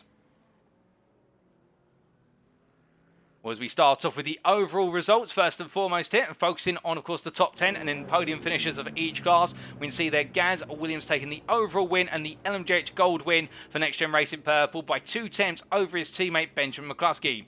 Craig Jones rounded off the overall and the LMDH Gold podium there for SCCR Simsports, a further 8.5 seconds behind, with Paul Williams there making it another win in the LMDH Silver class of Speed 9 Esports in P4, ahead of Jamie Dorey for NXTGEN Racing Orange, who completed the top 5, and I think will be ruined. It was a missed opportunity to take the win win here in the sprint. You can see it, P6 there, second place in the LMDH Silver class of Speed 9 Esports, ahead of Kevin Stringer. P7, your winner in the LMP2 class for SCCR Sim Sports, and another dominating run until Maggioni got close, but still held off the pressure there all the way through. And then Mark Baker rounding off the LMDH Silver podium in P8 there for Speed 9 Esports, ahead of David Maggioni and Nigel Stock, with Maggioni P2 in the LMP2s, and Nigel Stock round off the LMP2 podium there in a difficult race to start his day for the privateer. Mark Sykes best of the rest there and completing the LMP2 class for Next Gen Racing Orange, and then focusing on our GT3 podium finishers. We can see Stefan Vessels there taking the GT3 Gold win and the GT3 overall win in P12 there for Racing Team Astra, ahead of Frederick Stensbull-Dre and Gavin Gardner, with the Team Slow-Mo driver and the Next Gen Racing Pink driver rounding off the GT3 Gold podium. P16 overall, Baz Meacham, your winner in the GT3 Silver class, back to winning ways upon his return, and the privateer being followed up by P18, second place GT3 Silver driver, Made for Racing's Jack Barker. And as we continue our way on down the results there, we can see Jordan Wayward just behind the privateer taking the GT3 bronze win, and the Frenchman absolutely ecstatic with that, with Ben Bennyworth in P20, the privateer completing the podium for the GT3 Silvers. We then have to go to P23 overall for Elwyn Sykes, your runner-up in the GT3 bronze class in this race, P2 on the podium there for Racing Team Astra, and then Sean Scooter P25 overall, double podium for Racing Team Astra in the GT3 bronze class with that P3 class finish. We then come on to retirements, and one retirement there for Stefan Albanese, the Duras Esport driver. But as we then make our way onto what is the individual class results, starting with the LMDH Gold class, we can see Gaz Williams taking the winning class by 2 tenths over his teammate Benjamin McCluskey. Next Gen Racing Purple enjoying a 1-2, and then Craig Jones rounded off the LMDH Gold podium, with Jamie Dorey in the end 25 seconds off the race winner, but that was due to a couple of mishaps over the course of the race. We then come to the LMDH Silver class, and whilst all the drivers were Speed 9 Esports, Paul Williams taking the class win there by 26 seconds almost over Jochen Siegert, with Mark Baker falling to P3, and that will mean that Jochen Siegert retakes second place in the class for the time being. We then come on to the LMP2 class, and we can see that confirmation of Kevin Stringer taking the class win for SCCR Sim Sports. 10.1 seconds clear David Maggioni. A late mistake leading to that gap, but always Maggioni right on the heels of Stringer from start to finish. And then Nigel Stock completing the podium, with Mark Sykes finishing a lap down there for Next Gen Racing Orange. And as we come onto the GT3 classes, starting with the GT3 Golds, Stefan Vessels taking the win for Racing Team Astra by an unstoppable margin of 8.8 seconds ahead of Team Slummer's Frederick Stensbull-Dre, who did everything right to keep Gavin Gardner at bay until Magnus Fulton-Bekeke came along to disrupt Gavin Gardner's day. But the Next Gen Racing Pink driver attacked back and got into P3, and that's where he finished ahead of the Team Slummer leftovers driver Bekeke, with Russell Fowler finishing P5 there in a difficult start to his proceedings today after the altercation with Stefan Albanese. But then we come on to the GT3 Silver class, and we can see Baz Meacham taking the class win by almost 8 seconds over Made for Racing's Jack Barker, with Ben Bennyworth rounding off the podium there. A strong performance from Bennyworth to fight his way to P3, and then Ollie Wayne fighting back to P4 come the finish for Next Gen Racing Purple, but it wasn't the result he expected, and indeed Meacham will now be back on the hunt for that championship lead. Mark Arrowsmith P5 ahead of Paul Scott from Next Gen Racing Orange, and then Stefan Albanese, our sole retirement from DRS Esport, ending his race with 12 laps to go. We then come to the G3 Bronze class, and we can see here Jordan Bayward taking out the win in the end by 8.5 seconds over Elwyn Sykes, with the Racing Team Astra pair of Sykes and Sean Scooter completing the podium. Congratulations to them. And then Jorge Santos and Artie Chatskons Nantanu completing the G3 Bronze finishing positions. But of course, ladies and gentlemen, that is just our first race of the day, and we have another race to come very shortly. We'll be back at approximately 9:05 for the build-up and all to the feature race. We saw in the sprint how tricky it was and how you had to be smart with when to choose to pass another car in a different class with this multi-class racing aspect, but the question is who can mould that with the combination of strategy and track position to take victory in the feature. We'll find out all that and more in approximately 7 minutes time, but until then, don't go anywhere, you won't want to miss it.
Alrighty, ladies and gentlemen, we are back then, and we are set for the build-up to the feature race, our second race of the day. And whilst we are a few minutes behind schedule, I'm sure you can forgive us for the fact that it'll all be worth the wait in the end, as we do have the 60-minute feature only moments away, and other drivers get themselves set for the second race. Well, what's going to be on their minds is the big question, of course. Well, the key one will be strategy, of course, on the minds of our drivers here, with how tight it is for overtaking opportunities by default in single class racing, and then compounded with the fact in the multi-class races we saw in the sprint that there's that initial interdiction or interception of what is the classes at approximately 12 minutes into the race, where we really do start to see the prototype classes, the LMDHs and the LMP2s, weave their way through the GT3s. It does mean that track position is going to be ever critical, and 9 wins the right time to pass on circuit versus coming into the pits to give yourself clear track and gain the lap time. And you'll see it for Speedline Esports. We've one of many thinking about that proposition, for the simple reason here he'll look to do everything he can in order to make sure that Paul Williams does not secure the result he so desires, which is another win. Although I think by now it is a default position that if Williams just finishes this race, he'll be taking the LMDH Silver crown away of him going into the season finale. But you'll see that indeed Mark Baker will both be wanting to make sure that their teammate's not the only one who has glory at the very top step of the podium for Speedline Esports. But it's not just about our LMDH Silver drivers. Indeed, we got to see one of our LMDH Gold drivers have a very difficult start to the racing in the sprint, and Jamie Dorey from NXTGEN Race in the orange driver is the one who articulates that in the fact a couple of major incidents taking him away for that prospect of taking the win in the sprint race and therefore losing critical points. But instead, Gaz Williams taking the win in the LMDH Gold class, getting himself back on that firm footing, and now Dorey will really need to counter-attack in this race. Of course, the thing he'll have in his hand will be that he'll be starting right towards the front of the grid, given his finishing position in the sprint, and with the reverse class grid order based on the results of the sprint race. But again, can he get a good enough start to be able to hold on to that lead, build it up and break away? If he can, it'll be fantastic for him. If he can't, then it could be a nightmare scenario. Meanwhile, one driver who'll be thinking about the scenarios of the previous race and what he can do, as he was caught out in that contact with Albanese through the Nürburgring chicane. Russell Fowler from Performance League Esports, the Mercedes driver, looking to try and have a better feature race. But we have typically seen Fowler has really come alive in the feature races every round, where if he's not had a strong sprint, you can't count him out of the feature. He just seems to do so much better in the 60-minute races. That's not to say he doesn't know how to run a sprint race, but his run of form really has been an indicator that it's the feature race where he becomes the biggest threat. He'll be starting towards the front of the G3 Gold class, given the way things panned out there. But as he heads on through, the one name in the G3 Gold class that everybody will be looking at is this man. Stefan Vessels, the racing team Astra driver from South Africa, who showed in the sprint race just how much ferocity he's bringing to the circuit today in terms of the pace in the Audi R8. And we've seen it all season, really delivering in the sprint. And can anybody stop him from making it 2 wins out of 2 here before we do head to Daytona? That will be the question. But as he comes on through there, the Chateau corner, just get himself all set now. The minute left to go, and we'll get yourself set, ladies and gentlemen. If you haven't quickly got to grab yourself a glass of water or that bag of popcorn, now's the time to do it, because you've got only a minute before we transition to the grid, and after that only approximately a further 2 minutes before we do see the green flag and we do go racing. But as we see Sean Scooter making his way on down here, racing team Astra, of course, with a double podium in the G3 bronze class for Sykes and Scooter, P2, P3 respectively. Then we're looking to make it another double podium, potentially take that win, which of course went to Jordan Babois, the championship leader, who ecstatic with a win in the sprint race, will do everything he can to make it another win on home soil. You can count on Babois giving it everything. But as Scooter heads on down here, his consistency will look to shine on through. But it's not just about him in the GT3 at bronze class, it's also about some of his peers in the silver class, and Ollie Wayne, of course, looking to redeem himself after a difficult sprint. We saw him in the end recover to P4, but not on the podium, and it means that if things continue as they are, it'll be going down to the wire between him and Baz Meacham come the season finale. But without further ado, ladies and gents, with the clock strikes 10 minutes, it is time for us to head into the gridding process for the feature, and for all of our drivers to get set to take on the circuit for another 60 minutes of racing here at Magny-Cours.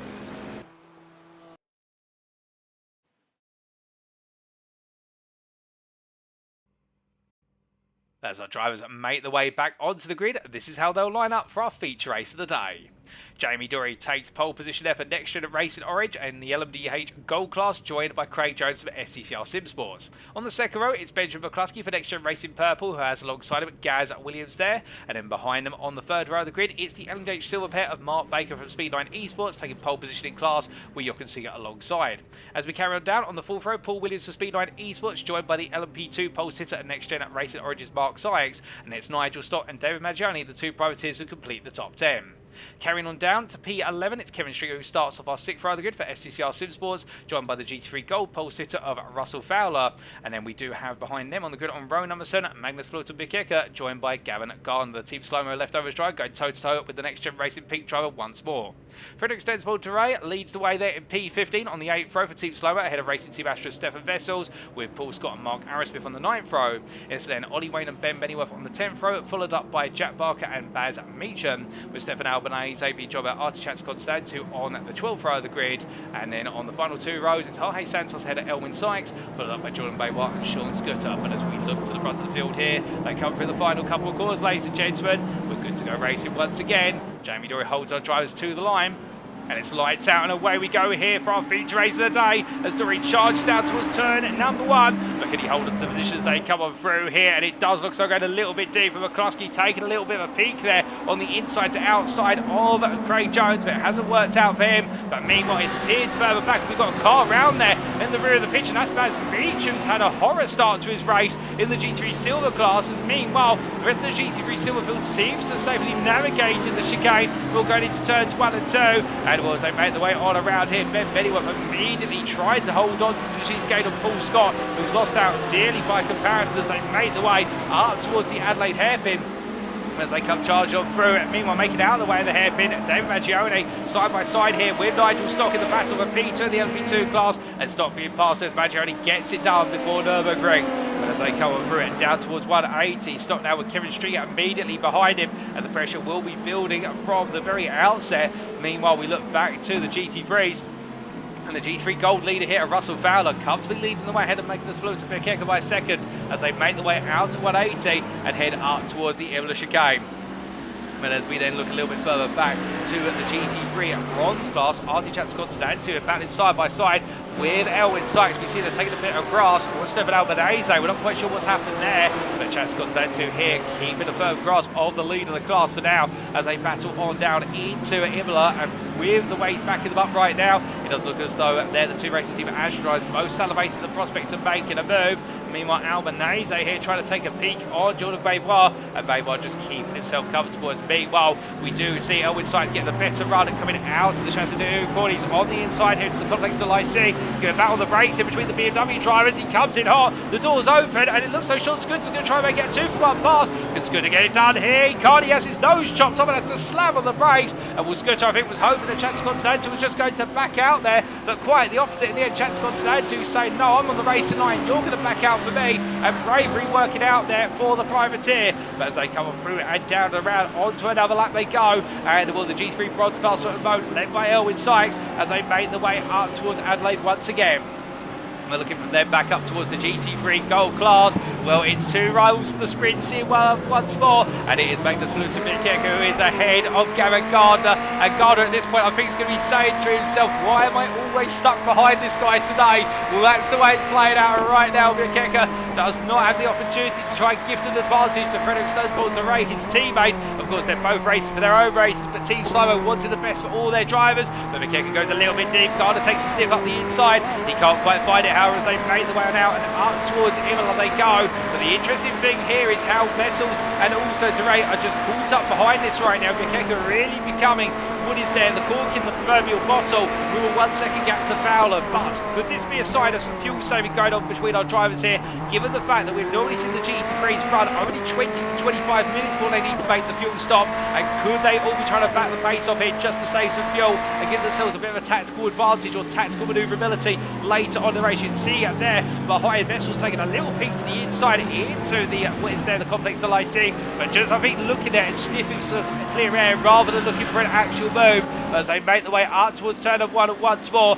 Coming on through here, you can see at the moment just how Fowler not really able to break away, just holding that 1 second advantage. But meanwhile, as we do look back up towards the LMDH Gold class here, but we can tell you that we do seem to have a little bit of glitch with regards to our tyre tower. Gaz Williams being listed as leading the GT3 Silver class. It is waned, as we can confirm to you, and I think the instant at the start of the race upset our tyre tower. We'll take a look back at that shortly, but here we look to Craig Jones, who's trying to hunt after Jamie Dorey, but in fact it's got Benjamin McCluskey inching closer and closer with each corner turn, and McCluskey right now definitely trying to get into this fight as Gaz Williams falling back to 2.8 seconds off, but the LMDH is really doing to play this tactically, or in terms of how much fuel they use and how much of the battery they conserve. Because at the end of the day, despite a bit of few heavy braking zones, as Jones goes overly deep there at line C and gets it wrong, and now drops down to P4. What we're about to say is you want to try and save the brakes, the tyres and the battery, and Jones there with that error will definitely not be saving the brakes or the tyres as he heads on to the next lap. Meanwhile, we do look to the LMDH Silver class here, as you can see, who leads the class ahead of Mark Baker by 6 tenths, and a further 7 tenths back is Paul Williams as they come down through Estoril corner turn at number 3. And with the trio right now just staying in formation, albeit Seeger gaining time and places, he'll be looking to continue to push on as they make the way up towards a turn at number 5 shortly, but Seeger under pressure from Baker. Baker looking up the inside here into the braking zone, but backs off and decides better of it. Meanwhile, further back Mark Sykes leading the LMP2 class here and starting on pole, and he has got David Maggioni behind him. Maggioni keeping him honest here with Baz Beecham behind him, a lap down effectively on the LP2s, but at the back of the GT3 Silver class. And what we do have a replay upcoming now as to what exactly happened to Baz Beecham at the start of the race. As he's making his way up through Lycee corner here, caught up, and we went green with the GT3s making the way through the chicane, bounced over the first apex and then the second one, and I think there may have been some contact there with Stefan Albanese as they made the way on through, given the fact Meacham seems to be turned across the Italian driver. But as we take another look back from Albanese's perspective, I think this will give us the clear picture. It's so tight through here that incidents like this are regularly going to happen, and just a small tap from Albanese, and in the end he can't lift off the throttle, as otherwise the rest of the field's going to continue to the back of him. I think Albanese would argue that Meacham came across him a little bit. Meacham would argue we had to turn at some point. I think that's going to be a difficult one for the stewards to work out, but thankfully we're in the commentary booth and not the stewarding room. But meanwhile, as we do return to a live pitch, Meacham has got his work cut out for him in terms of the remainder of this race, but he has had one driver fall down the order into the P6 position of the GT3 Silver class, and that is Mark Arrowsmith, who we take a look back at what happened to him. In fact, we will do so very shortly. We are waiting on a replay to arrive, but in fact one does let me say that. So this is the battle between Arrowsmith and Paul Scott into turn 1. Oh, good, into turn 3, and well, now that is an odd one there because of the latency, and Arrowsmith in the end, and Jorge Santos also going off win, a bit slippery there on the run through turns 1 and 2 on cold tyres. But Arrowsmith, I think, with the internet connectivity issue, the latency there just caused him to make contact with Paul Scott as he rematerialised and bouncing off of Paul Scott's car, and as a result, Arrowsmith being towed to the pit and falling a lap down, but carrying on the racing. But now as we do return to live pitch and stay with them for the time being, well, for both Santos and Arrowsmith getting caught out on the opening 3 corners, but we've still got plenty of racing to go. And speaking of which, we'd see Sykes to continue to keep Maggioni behind. The gap between the two of them now 2 tenths. Under braking they go. Maggioni getting very close there under braking, having to lock the brakes up. I think not comfortable running that close behind Sykes. They expect him to brake a bit earlier than he would perhaps prefer in the run into the Chateau de Haut corner. But of course, that's the thing. When you're racing other drivers, they may have slightly different approaches to the braking zones than Sykes here. Maybe taking a little bit of an early braking point to try and conserve the tyres and just ease the braking force as he puts through the car. But as they make the way up towards turn at number 1, Maggioni falling back to 6 tenths for the time being as they roll the way into Estoril corner. But coming on through, can we see anything here? Well, Maggioni getting closer initially, but as they power out, Sykes really hooking up the acceleration zone and gaining time as he moves on. I think Sykes safe for now. Meanwhile, we do look at the G3 Gold class, and whilst there's not been too much progress for Maggioni since he's been caught up behind Sykes in the MP2 class, meanwhile, your eyes do not deceive you. That is Stefan Vessels, who's now got ahead of Gavin Gardner, with the racing team Astra driver there making further ground, and Vessels continuing on his way up the way of the order and trying to make it 2 wins out of 2 as they come down through Lycee corner and into the chicane. But as we can see, the trio there, otherwise Bikeka, Vessels and Gardner pressing on after Fowler.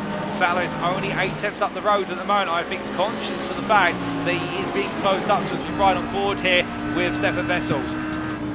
Now as he makes his way into the right-hander, return number 3, goes a bit deep here, and I think it's a little bit of dirty air kicking in, but also trying to cut back to to get the better launch out of Vessels corner and onto the run to Adelaide.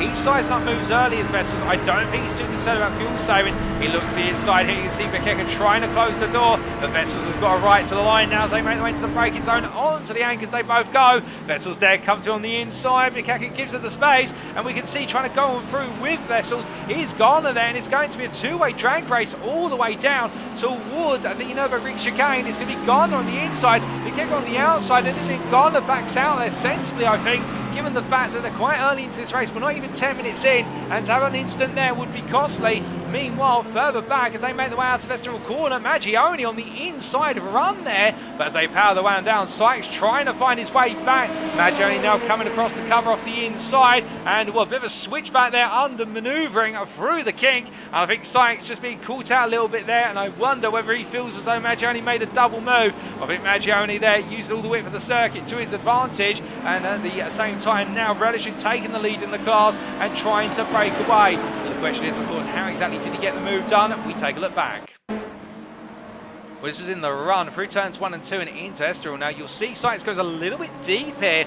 and Maggioni's given the space to come on through, but it's the run out where Sykes initially gains the speed, but too close there to call it, and as a result he wasn't able to make the move. He tried to follow Maggioni all the way down, but with Maggioni making the moves on the straight here, Sykes decided to back out. As we return to our live racing pictures, well, we looked away for a brief moment, and of course now Vessels has moved his way up to the back of the GT3 Gold, leader of Russell Fowler. Now Fowler, of course, in a different machine here, the Mercedes, not strong in the corners but very strong on the straights, and can Vessels find a way to undermine the straight line speed supremacy of the Mercedes? Was they head into the braking zone here? I don't think he's going to hesitate on pulling the trigger on that move. He goes up the inside and goes for quite a way back. He just about gets it stopped, but now it's a battle on the accelerator as they come through turn 6 up towards 7. Fowler on the inside here. I don't think Fowler wants to back out of this, but Vessels is going to try and make it. They go too wide, and in the end it's literally my hair's width that Fowler just manages to back it off to give Vessels the opportunity to come on through, but bold racing from the two of them there, and Vessels showing full courage to move into the lead of the G3 Gold class, and now his goal will be just to run away with this. He will not want to look back. Meanwhile, Gavin Garner still languishing there behind Bekeka as they make the way into the Imola chicane, and further back, Ollie Waynes here, you're leading the G3 Silver class right now. Well, I think how the tables have turned for him versus Baz Meacham, and Meacham having that opening lap incident before he even officially got onto the open lap, you could argue, and Waynes right now leading the class by almost 2 seconds over Ben Bennyworth, who you can see in the rear of the picture there, who's got Paul Scott almost 2 seconds behind him. And as they come up towards the braking zone for the complex to IC, well, Bennyworth right now, I think feeding control of his P2 position and just seeing where it can take him in terms of the next stages of the race. But coming on through and onwards towards what for the GT3s is lap number 8. They've still got plenty of time to go and still plenty of battles to unfold here. But as we make our way back up towards the LMDH Gold class, you can see Benjamin McCluskey being caught here by Gaz Williams, and well, the two teammates of NXTGEN Racing Purple, I think both itching for a fight with one another. They've also got to be mindful that Jamie Dorey is 3.5 seconds up the road, and Dorey is making haste as they head on through Adelaide corner. But coming on out for a brief moment, meanwhile we see here Paul Scott battling with Ben Bennyworth, and Bennyworth losing the position there to Scott, and I think there's been a mistake from Bennyworth in the run out of Estoril corner, and Scott there almost going around on the apex of Adelaide, but getting it back together just in time. Bennyworth overcooking the corner, but going deep, and Barker behind just watching on here and looking at another opportunity, potentially a double podium today. And as they make the way on for an up towards turn at number 9, Scott coming in hot there versus Chats Constantanto, and well, I think he saw the space on the inside. Our camera angle a little bit deceptive there in terms of what happened, but both drivers going on round, and Bennyworth being re-released into P2 in the G3 Silver class, and Barker up to P3, and right now both drivers there relishing at the prospect of battling for a second place finish, but they've only got Wayne 4 seconds up the road, but Wayne is gaining. He is not falling backwards as Barker, I think, really emboldened by his performance in the sprint race, and now trying to put the pressure on Bennyworth here to get back into that P2 position. But as we do take a look back at what exactly happened to RT Chats Constanto and Paul Scott, the question is, who turned in on whom? Well, as they made the way on out here, Chats Constanto heading up into 180 on the brakes, when Scott coming in quite hot there, and well, I think he would argue that the space was there on the inside with Paul Scott, but Chats Constanto, I think in the end, We've just taken the corner cautiously, and Paul Scott in return end up in the instant as we do take a look from on board from Paul Scott's perspective, and this is the sign of how hard he was pushing at the time.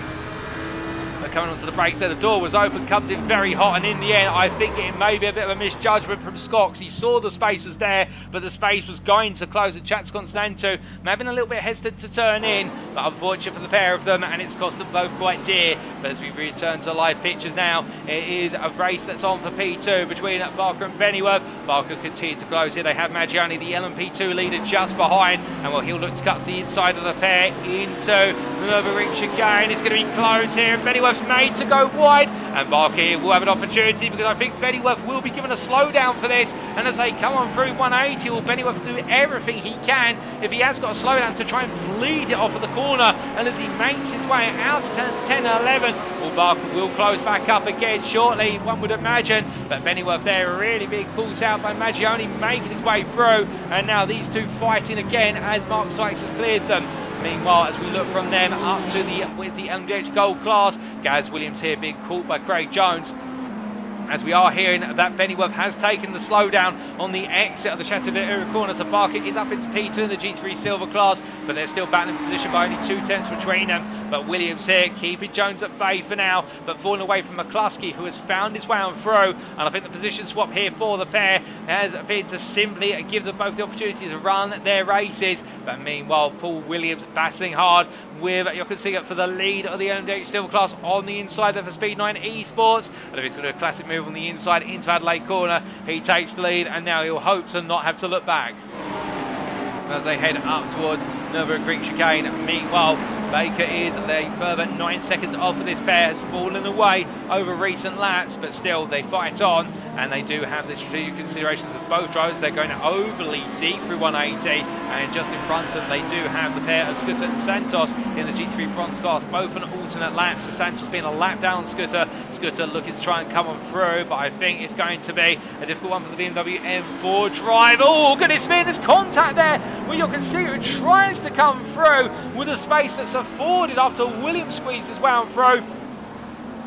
But in the end, it's all unfolded the wrong way, and I think Scooter there would argue, well, there was no space for him to do it, but it has not worked out. But as he heads on down in towards the turn at number 14, right now, the racing team Astra driver definitely feeling some wounds on the car, and meanwhile we look to the battle for the lead of the GT3 bronze class, and this is Elwin Sykes, who's under pressure from Jordan Beauvoir, who has found his way into this battle over the last 2 laps, where he's really stripped the time out of what is Sykes by 4 attempts a lap on average. And as they make the way out of the Chateau, we can see here how right now Beauvoir close, but not absolutely on the heels of El Sykes for that move immediately. And I think it will all come down to a little bit of strategic sparks here, as we're hearing the first pit stop of the day for Ollie Wayne. He's coming at the 16.5 minute mark from the G3 Silver lead. I think Wayne is definitely trying to play a bigger game here in terms of knowing when to pit, and maybe let's look to Bikeka in as well. So we've got 2 pit stops on schedule, one for a G3 Gold drive, one for a G3 Silver,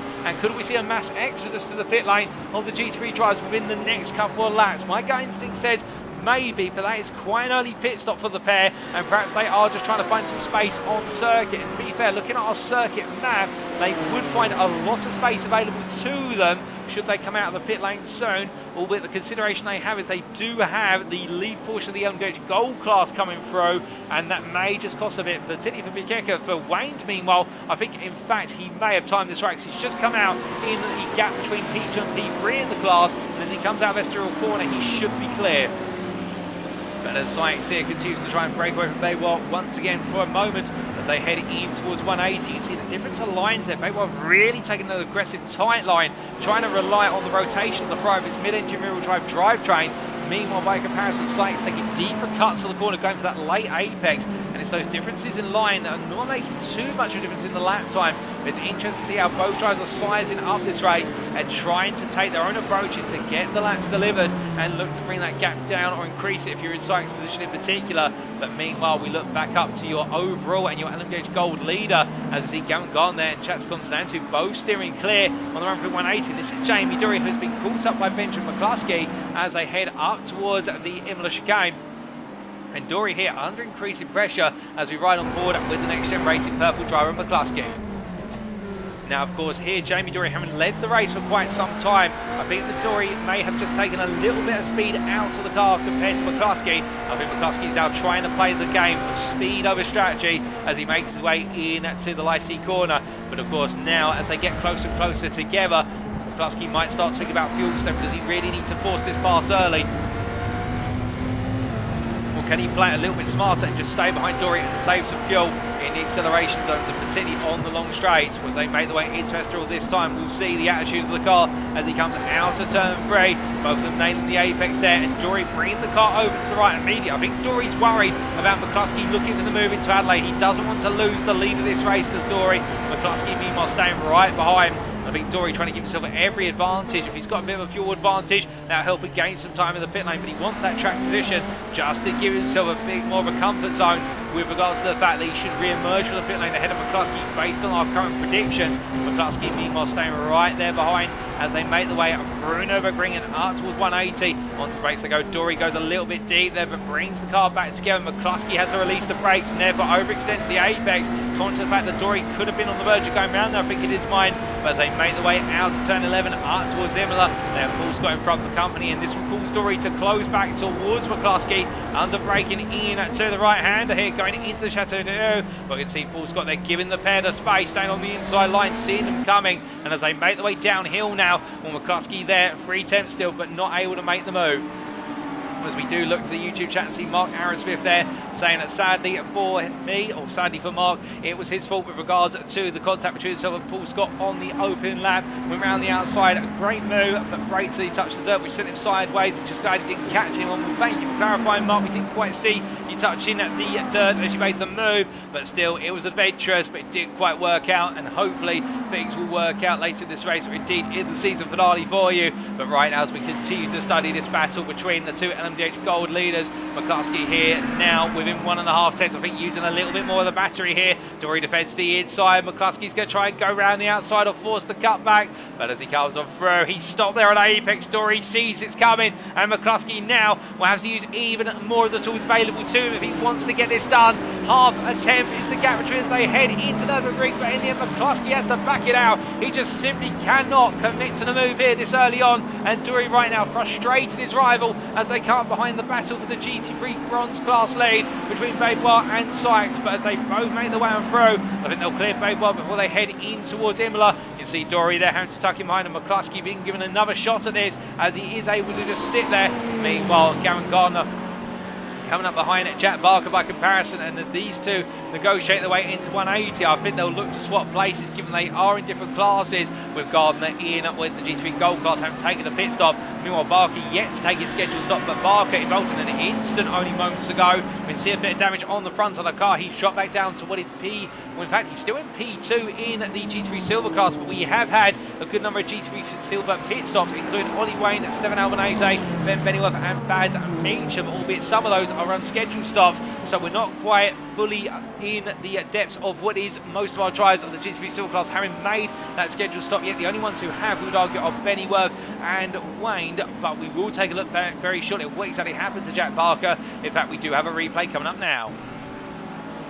Was he made his way out of Lycée into the chicane? I get the feeling turn 17 is going to catch him out slightly, and as he powered his way out there, you could just see the rear right tyre going onto the grass, just taking a bit too much speed, and the car going round to the wall. And for the made for racing driver, it has definitely stopped his momentum that he's carried from the sprint. But as we return to the live pictures now, we can see here the two of Barker and Gardner continuing on, and Gardner staying right behind, I think trying to tease out this move, conscious of the fact that he's got ahead of Magnus Lewis and Big Kicker, but his biggest concern is trying to clear what is his rivals who've yet to appear of DeRay, Fowler and Vessels.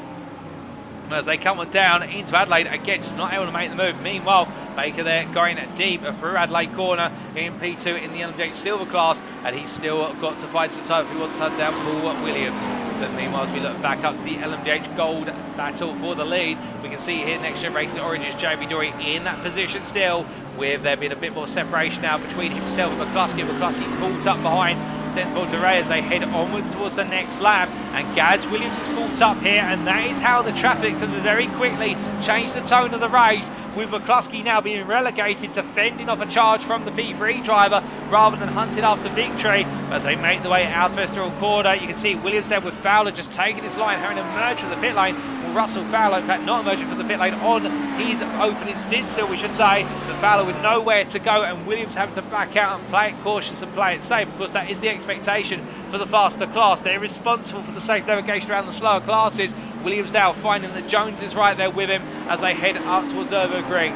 But as they power on down, meanwhile we look back to Jordan Baybar versus Elwin Sykes to the lead of the GT3 bronze class, and we ride on board here with the Frenchman as he battles his way onto the brakes here into turn number 5. And well, the difference of these cars, of course, in the fact that we do know the BMW not as strong on the brakes compared to the Ferrari typically, but as they head up towards the Nürburgring chicane themselves. Right now, Baybar just staying right there behind Sykes, backing off quite a bit as he made his way in this time. I think Pratt's just trying to protect the car a little bit and make sure not to make any critical errors. But Sykes there goes deep. This could be the opportunity that Baybar needs. And as they make the way out of the corner, it's side by side as they come through turns 10 and 11, powering up towards turn 12 they go. Sykes comes off the inside line here. He's been able to get the traction he needs. Meanwhile, Baybar has to back out for now. But Sykes wilting a little bit under the pressure there, and he won't want the pressure to get too much greater for the simple reason they've got a long way to go. Neither of these drivers have pitted as of yet, but they're firmly deadlocked to the battle here for the GT3 bronze lead, with the fact their next peers are a whole. One is a minute and 15 seconds behind in the Ford Assured Scooter. To be fair, Scooter has pitted, but with the pit stop times here being in the region of what is approximately 50 to 55 seconds, well, we are expecting that these two will still be leading come the end of the pit stops, and they'll be battling for the win all the way to the very end. But as they make their way onto another lap, Baybar definitely now starting to get frisky, starting to think about where that move is going to come and trying to tease out the opportunity, trying to get in their head of Sykes and make the South African make error mistakes. But of course, the one thing the Frenchman has to consider is that when Sykes is in the zone, even when he makes mistakes, he'll recover from them rapidly. And we saw that at 180 only moments ago, where Baybar was able to get alongside but not able to fully capitalise in the run to Imola. But as they head down towards the brakes over Adelaide this time, he takes a little look to the inside. He can't quite make it. He has to back off once again. But Baybar really now starting to play the mind games as they power their way on through. Meanwhile, we do look to Russell Fowler, who's closed up behind what is... Oh, goodness me, my apologies. Russell Fowler is being closed up behind, I should say, by Frederick Stensvold. Stefan Vessel's now 10 seconds up the road from the pair after making the move for the lead and just running away with proceedings. Meanwhile, the Performance Link esports driver here trying to keep Stensvold behind as long as he can. And, well, we do know, as we said earlier, that AMG is so strong in the straights. But as we also saw, Vessels did not hold anything back under braking into Adelaide when he made the move for the lead. And I think that is the thing that Frederick Stensvold will be needing to think about. Does he need to try and force the issue as Vessels is into the pit lane as I look out my commentary booth window, and Fowler also comes in, and the same for Dorey here as they all come to the end of their opening stint. And where will Gardner fit into the proceedings, given the fact that Gavin Gardner pitted, one of the earliest drivers who pitted out of the group. The kicker was the first to pit, and he's 5 seconds behind Gardner. You can see him there in the rear of the picture, but Gardner right now definitely will be told to get the hurry up here by the team principal, as Fowler, Dorey and Vessels are all in their boxes still. Vessels, I think, will re-emerge in the lead. In fact, he's already left his pit box, is running away out of the pit lane.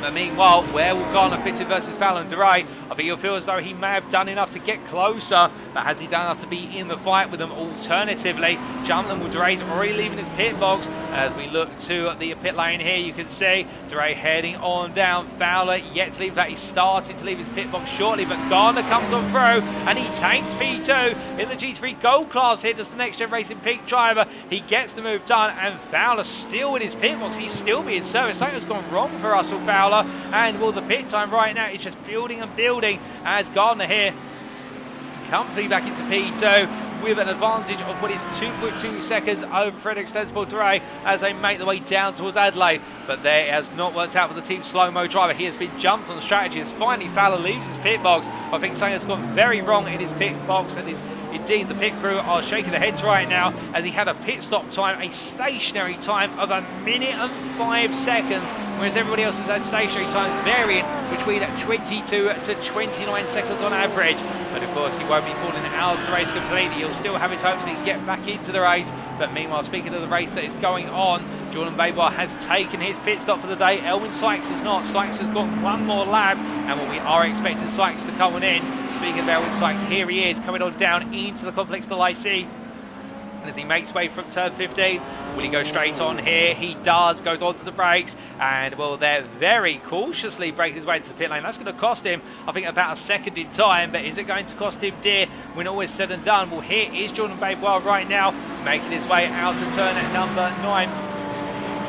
And as he powers his way through Imola, I think he'll be conscious of the fact that now it's go, go, go, all the way to the end of this lap and on to the next one. He can't afford to make a single mistake from here on. Stefan Albanese tucked in behind in P2 in the GT3 Silver class. Keep in mind, of course, Albanese making his way and making as much headway as he can. I think trying to look for the move on Babois, but Babois will be hoping that he's just able to hold this track position for one more set of corners, so that way he has every opportunity to come back at Sykes, but Sykes leaving his pit box already as he makes his way on now, and well, it's going to be close here, but I think Sykes will have it done as he builds himself back up to speed, and this is the gap, ladies and gentlemen. He comes on through, here comes Babois behind him, and the gap is only 1.5 seconds by the time they head into Estoril corner, but Sykes with the faster pit stop, and indeed a pit time of what is 25.5 seconds versus Babois 27.8. That is the delta. It was 2 seconds lost in the pits by Babois, and whilst his outlap he was able to offset half a second of that. Sykes able to retake the lead of the class, and with Albanese looking up the inside, flashing his lights initially. I think Albanese trying to get the message through to Babois, just let me go and I won't be a problem anymore, but Babois I think fixated on hunting down the class leader and wanting to take the lead for himself. As they head through the chicane and onwards towards 180. Meanwhile, we do look back up to the leaders here over in the LMDH Gold class, and it's Jamie Dorey still ahead of Benjamin McCluskey, but that gap is oscillating with the G3 Gold traffic between 0.6 seconds and 1 second on average. Both drivers make the way down towards Lycée once again. The change now for Dorey will be, with half this race complete, and we do know the LMDHs can go a very long way into these races. When does he feel is the right time to pit? Well, you can see that on the circuit map right now we do have a great amount of space appearing on circuit between the G3 classes, and that does mean there are a number of windows for the LMDH drivers to try and operate with. But the gamble, of course, is if you're the leader of the race, do you want to pit first, or do you want to be the very last driver to pit in order to give yourself the best possible opportunity just to keep flying in an open and clear track? Well, as Dorey tries to figure that one out, meanwhile, we can see here the two Speed9 esports drivers of Seeger and Baker, but Baker ahead of his teammate, battling for that P2 position in the LMDH Silver class as they make their way down the hill here into the braking zone for Lycée. Well, they do have the GT3 bronze drivers in front of them, particularly Chance Continental there, who steers clear as Baker with a little bit of a lock up there in the run through the hairpin and into the chicane. But as they make their way across the start-finish line, both drivers now just simply pressing on and finding the next bit of traffic. But meanwhile, we come back to the GT3 bronze lead. It's Babois up the inside of Sykes into Adelaide corner, and Sykes is going to try and go the long way round to defend this, and that will be Ferrari power versus BMW efficiency. And as they make the way up towards Nürburgring, neither driver wants to back out here, but I think Sykes will need to. And indeed, he falls behind, but Babois gets it done and takes the lead of the G3 bronze class here with what is 28 minutes to go, and he's going to be given a benefit now of what is there. Stefan Albanese going up the inside of Sykes and knocking Sykes backwards to 1.5 seconds almost of the class leader. I think Sykes there just letting Albanese go and recognising he'd rather let Albanese become Babois' problem rather than his problem as they make the way through Imola. But how the tables could slide another way very shortly, as we can see here, the South African not out of the fight yet, but I think feeling as though he needs to get a little bit closer now to be back in the hunt before this race is said and done. Meanwhile, we look back up to what is Benjamin McCluskey and Gaz Williams here battling for P2 in the LMDH Gold class, and we can see McCluskey defending the inside versus Williams is going to try and go all the way round. Williams, of course, with the yellow what is their driver's view mirrors, but as they make the way out of turn 5 and up towards 7 and 8, we can see McCluskey still holding firm as they head in towards the chicane, powering on through, and Williams only 2.1 seconds off of his main rival in the championship of Dorey. He has to be wary, of course, of McCluskey being an outside factor and also being in the hunt still for the championship win. Of course, all three drivers only separated by 16 points going into tonight, and coming out of tonight, I think that delta is going to be ever closer, albeit for Dorey, he needs to win for Williams. He needs to beat Dorey as best he can and also make sure he finishes ahead of McCluskey, and McCluskey will want the pair of them if he wants to bring it on home. But as they head down towards turn number 15, we look to Ren Extensible Dorey, who has closed up behind Gavin Garner in the battle for P2 in the GT3 Gold class. Stefan Vessels, meanwhile, almost 12 seconds clear here after the pit stops, and right now the GT3 Gold class really coming down to a battle for P2 and then further afield. As we see Dorey here getting closer, but no fortune to try and make a move into the Chateau d'Eu as they head towards the end of this lap.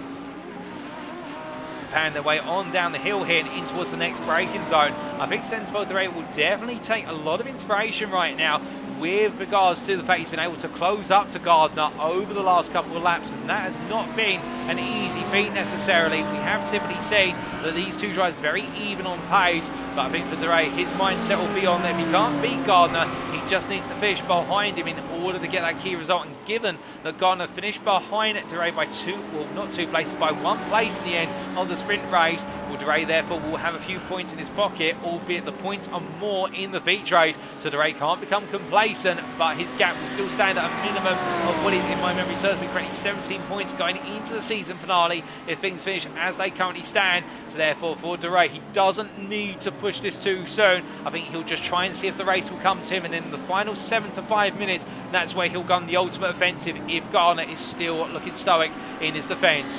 But meanwhile, speaking of strategies, Paul Williams making his way out the pit lane, home taken his one and only stop for today, and the LMDH Silver driver here for Speed 9 Esports releasing the lead for now to Mark Baker. With you can see it's still 1.8 seconds in tow. The two of them battling for what is P2 in the class effectively. I think this might be the sign of what is to come with regards to strategy in the LMDH class machinery. We can tell you that the LMP2s will serve their strategies in terms of what their schedule starts. And David Maggioni, who you can see here, is your class leader with an 11.5 second advantage over Mark Sykes as he makes his way up through turn number 14.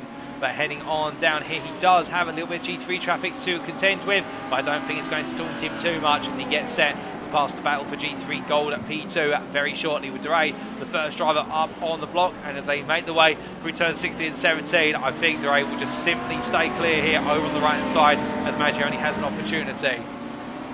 But meanwhile, goodness me, for Russell Fowler, he's fallen foul of what is their turn at number 9. He's gone around at 180, and well, as he brings it back onto circuit, was this a mistake of his own volition, or was there another belligerent in the instant? Let's take a look back. Making his way through, and I think this will be under his own volition as he came onto the braking into 180 at turn 9, and the car is going to step out very gradually there. I think just trying to carry a little bit too much speed on the apex, and the rear right tyre just not able to provide the grip he needed in order to keep the car planted, and that's why it took to the grass. But still for Fowler, it's been a difficult day today, and I think for now he'll just want to get the car on home and bring home some key points before going into the season finale at Daytona. But still, one driver's misfortune is another driver's gain, and well, Magnus Lutzenbeck can definitely enjoy a strong run here in the P4 position, albeit he's 5 seconds off the battle between Dorey and Gardner, and Team Slimer leftovers driver just pressing on here with the LMP2 pack starting to make its way on through and past him. But as Mark Sykes negotiates the GT3 Gold driver here, Bickett will be wary of the fact the race could come to him towards the end. Meanwhile, one driver here who won't be figured out the race at the end, he'll be just figured out getting the car on home as he takes a little bit of an artistic line there through the Imola chicane. I've been trying to steer clear of Stringer and Baker, who are coming through the prototype machines. National GT3 Silver leader of Ollie Wayne for Next Gen Racing Purple, leading by just under 14 seconds currently. Stefan Albanese is trying to close, but Wayne is the fastest driver on circuit in the GT3 Silver class by only hundredths versus Albanese. But hundredths or not, it's still enough to keep him comfortably in the lead, and he won't want to make any mistakes to the very end. But as we have confirmation there that Mark Arrowsmith retired, has recently retired, and we are sorry to see that, but still we do wish him well, of course. We do look back to one driver here who's trying to get his way back into this race, and that is Baz Meacham, who has finally served his pit stop for the day, the scheduled stop, after having to be towed to the pits after the incident on the opening lap as part of the race start procedure. The altercation between himself and Stefan Albanese potentially going to the stewards after race, we're to understand it, but the Welshman here, as he makes his way towards Imola, right now. He is effectively half a lap down on his first target, which is Jack Barker, but he is gaining ground. His pace has been that of Ollie Wayne, and therefore we would expect, as time wears on, he may have an opportunity to hunt for a couple of positions outside of the podium before he does complete his race. But still, it's a long way to go, and he'll know it as best as anybody, as he also does have to navigate some of the traffic in front of him. But meanwhile, as he looks to navigate Chas Constantu there, who steers clear, his next target was Sean Scutto, who's on the same lap.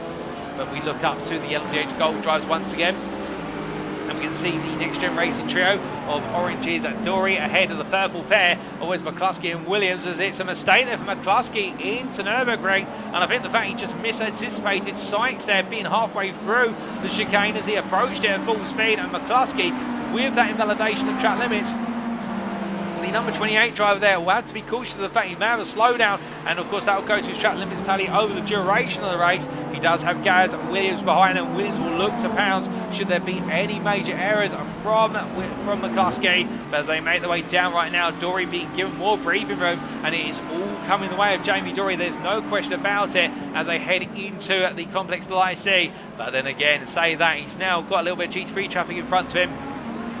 And into the pits comes McCluskey. Now this is interesting. I think McCluskey has reacted to the fact that Dorey was caught up in traffic, and he doesn't want to negotiate it anymore, and he's decided to gamble. And well, looking at the circuit map right now, McCluskey, I think, will effectively be coming out around the region of what is our P5 GT3 Gold driver of Russell Fowler, who has got just a little bit behind him, Jack Barker, with a bit of space. We'll have to wait to see how it plays out for McCluskey in practice, but this could have been the right call for McCluskey. This may buy him time as he leaves the pit lane. As I see him looking at my contact booth window at the moment, we're looking at Gaz Williams making his way into Adelaide Corner, when McCluskey has re-emerged onto the circuit ahead of the P5 GT3 Gold driver of Fowler. So he has timed into perfection, and he has got at least, what is it, 2 laps worth of driving before he comes up behind another GT3 class car, which means now there needs to be a reaction from Williams and Dorey on this lap. If they're not aware of it, they could be at risk now of losing out versus McCluskey with 20 minutes of this race to go. But as we see Williams heading up towards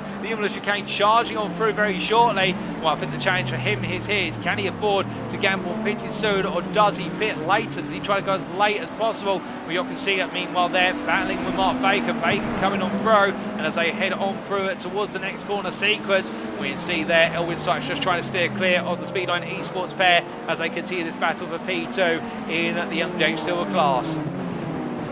They're heading through the right-hand return at 14, and down towards 15 they go as they make their way down here. Both drivers have pitted once, and that's the only pit stop we'll see out of them today, of course. But they'll both be now trying to push one another along to the end. They'll be trying to motivate one another to go a little bit faster. Of course, they'll both want to take the P2 for themselves in order to gain as many points as possible in what is their rivalry for the runner-up spot in the LMDH Silver class. But simultaneously, they'll want to bring it on home to make sure the team bring home a 1-2-3 of results, with Paul Williams a further 15 seconds up the road as things currently stand. In fact, that gap now coming down to 14 seconds. I think Williams had a bit of a slow lap recently, but as seeing it there stays within half a second of his teammate, they charge on. Meanwhile, speaking of trying to charge his way into P2, this is Kevin Stringer in the LMP2, class P3 in class currently, but as we ride on board here with the SCCR Supersports driver, tucked in behind Stefan Vessels, the GT3 Gold leader for Racing Team Astra, and Stringer getting on the power here, making sure to take his time to return to full power before clearing the Audi as he heads on down here in the Zlara,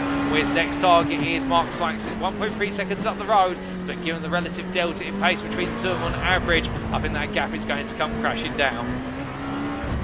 As they make their way out of the lap and onto another one, Stringer there with a slower lap by comparison with what his natural best is, given the fact that he did come behind the traffic. But as they make their way down into Estoril Corner, you can see Sykes going very deep there. Meanwhile, Stringer getting a much better rotation coming through Estoril Corner. That's going to gain him the time here as they make their way on down. I think Sykes right on the ragged edge of what the tyres would offer, but the gap staying at what is 1.3 seconds. In fact, Sykes here making that run into the corner, the deep run into and out of the corner, works to his advantage, and the SCCR Supersports driver Kevin Stringer here still having to try and extract a little bit more over the lap. Both drivers pushing one another along here, but at the same time they've got a lot of time to go, and for Stringer in particular, he'll be mindful of the fact that he just needs to whittle this gap down little by little. But as they head in towards 181 Sport, meanwhile we still await the pit stop from your race leader overall and in the LMDH Gold class of Jamie Dorey. 2 seconds clear of Gaz Williams' last lap, now down to 1.8 seconds, and Dorey definitely trying to keep this run as long as possible. I think he wants to just simply be the last driver to pit to give himself as much opportunity to capitalise on the clear air in front of him. He doesn't know where he will come out in relation to the other classes and his peers once he makes the pit stop. But I think here, in my personal opinion, he may be losing out by continuing to run on, because McCluskey, by comparison, is absolutely delivering the lap times. Last lap from Dorey at 26.64, McCluskey at 26.35. McCluskey right now is absolutely attacking the circuit, and if Dorey and Williams do not react, I think McCluskey will jump the pair of them as Dorey goes another lap. And is it the same for Williams? It is. They both carry on here. They both charge on to what for them is a 31st lap. They've got plenty of time and plenty more laps to go, but I wonder if time is running out for them to try and cut off McCluskey's strategy, because as we do look to the aforementioned P3 class driver, you can see the Next Gen Racing purple machine just barreling its way down towards Lycée, and as he comes on through the right hander this time, he'll know that gap is continuing to come down bit by bit as he makes way across the timeline. And that lap from McCluskey at 25.57, a whole 1.2 seconds faster than Dorian Williams, albeit there was a bit of traffic for Dorian Williams on that lap. But the key point here is that McCluskey is absolutely ripping apart the advantage that Dorian Williams have on circuit. As you can see, McCluskey there clearing as much traffic as possible in the run down the Gulf Straight, and it's all coming to perfection here for the Briton as he gets ready to break his way into turn number 5.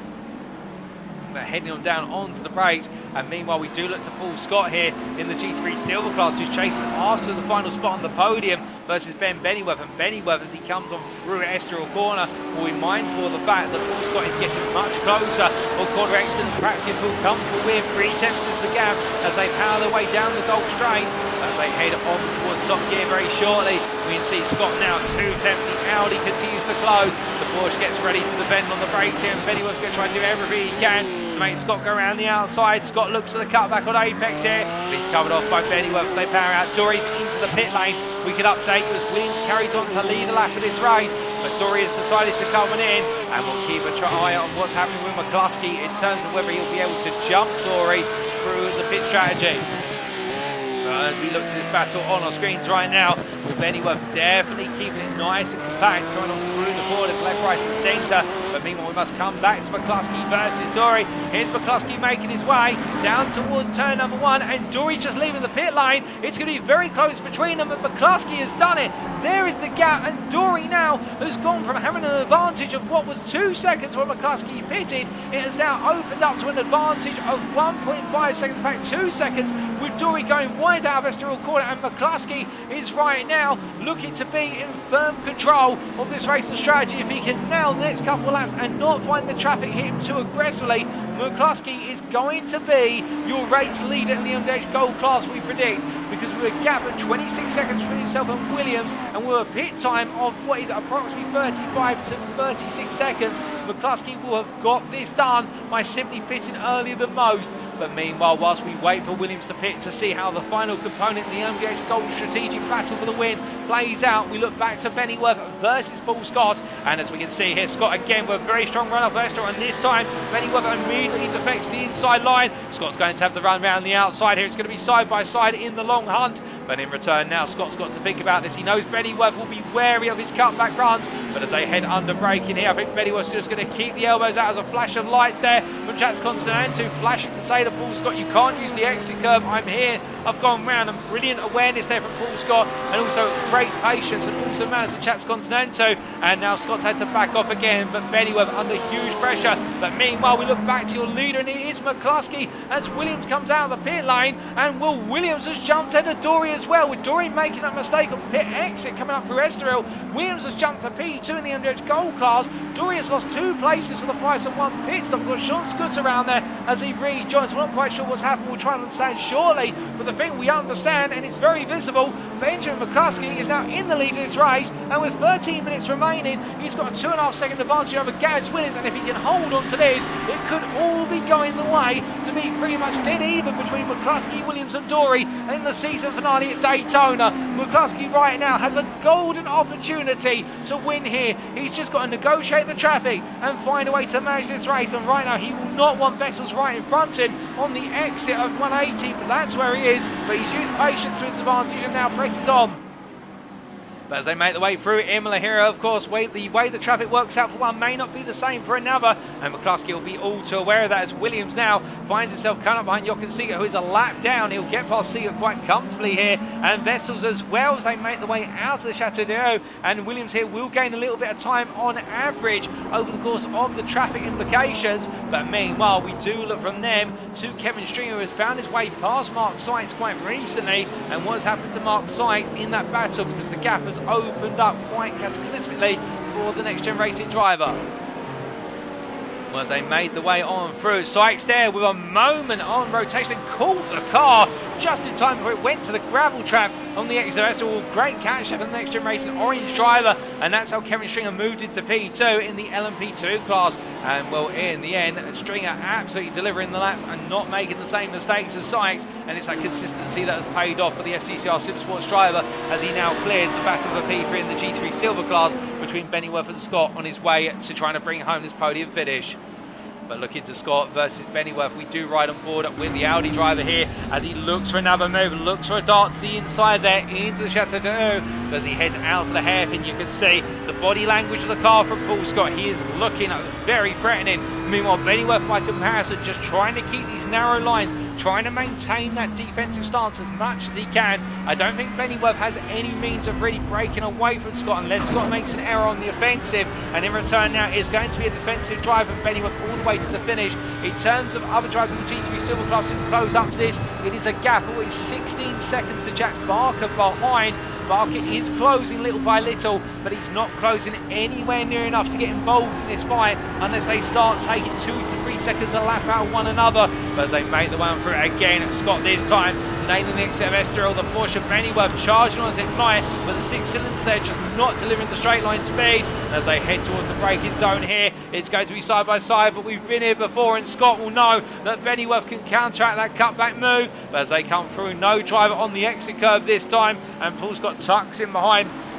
I think trying to set himself up for success later on in this middle sector, as we see there, Paul Williams coming on through your LMDH Silver leader, navigating past the GT3 at Silver belligerents as they make the way into 180, but coming on down here, a very tricky corner, and this is where the dirt here can really affect the aero balance of the car, and Paul Scott showing no signs of being affected there as he makes his way out to turn 9 through 10 and 11 he goes, but that gap staying firmly below half a second. And well, Bennyworth right now, if he can hold on this position to the very end, that'll be testament to the fact that he's just not going to crack under pressure at all. But as we can see here, Scott really looking at those moves, and Bennyworth goes a little bit deep through turn 14. Again, another small inkling of an opportunity. Scott not close enough to pounce on it, and Bennyworth inviting the move from Scott, but Scott in return having to play the patience game.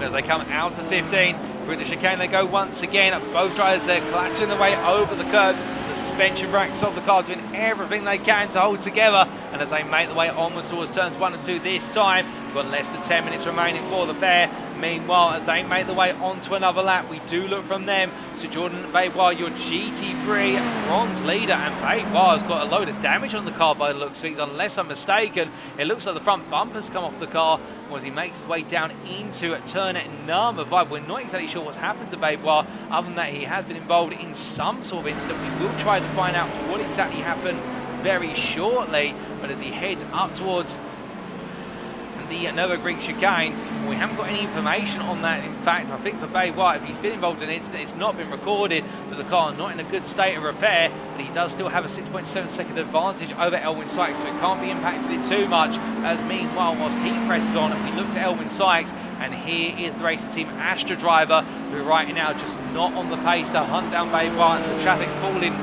not favourably for the South African. In the fact, the last lap he was 1.5 seconds off of Baybois' time, and that puts it in the picture in terms of the fact that for Sykes, in fact he was almost 2 seconds off. We should clarify there, we have to correct ourselves. Sykes really having a bad lap on the previous one, but as he makes his way out of turn number 14, he'll be hoping the track falls a bit more favourably for him and less so for his adversary as they head towards the closing stages of this race. as he comes on through turn number 15. Meanwhile, we look back to the GT3 Gold P2 battle. Gavin Garner holding on to the position with third extensible Dorey just behind him. And of course, for Garner, he'll want this P2 as much as he possibly can, so that way he can mitigate the amount of gap that Dorey has in the run into the season finale. But Dorey has been there for some time, tucked in and waiting. But what's been very interesting is, as the drivers make their way on around, in fact, we do try to show you what is the lap times between the two of them over the last couple of laps. So that's Garner versus Vessels, in fact, and you can see how Vessels has just been taking lap time out lap after lap. But as we then look to the comparison between Garner and Dorey, Dorey has been holding firm in position for some time, but it's really been since lap 28, so 4 laps ago, when he started to close that gap up quite aggressively, and now getting this close again, that gap will start to stagnate because of the dirty air, and it comes down to Dorey really finding a way past. But it's interesting to see how we saw these two so close early on, as there's a little wobble coming out the chicane there for Gardner, and I think that goes to show you how hard he's having to push to keep Dorey behind. But it's interesting how when they emerged from the pit lane, Gardner was able to come out ahead,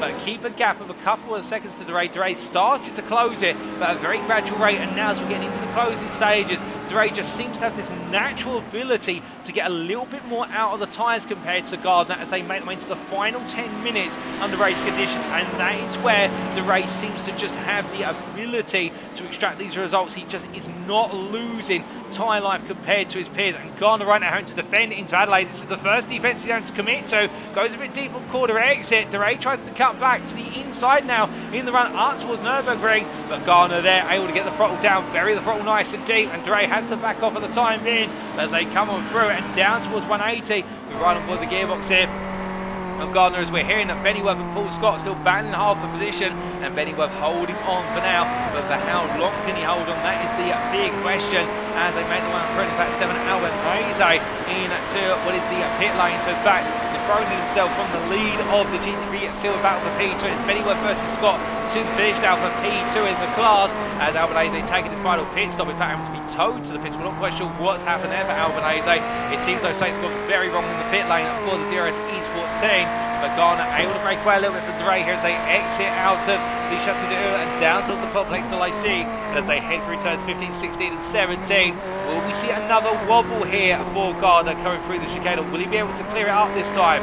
He's able to keep it pointed nice and straight. We can see both drivers, they use the full width of the circuit, almost putting the tyre onto the grass. They're only millimetres separating them between a straight line exit and being on the grass and going on around, and neither one of them right now wants to make a mistake, but they're pushing so hard to stay alive in this hunt for second place in the G3 Gold class. But meanwhile, we do look back to Bennyworth versus Paul Scott, and now with this being for P2 and not for P3, well, the ramifications have only increased, as we can see the number 96 driver here in the Porsche 911 doing everything to keep the beastly grille of what is the Audi R8 behind as they make their way down towards turn number 15 once again.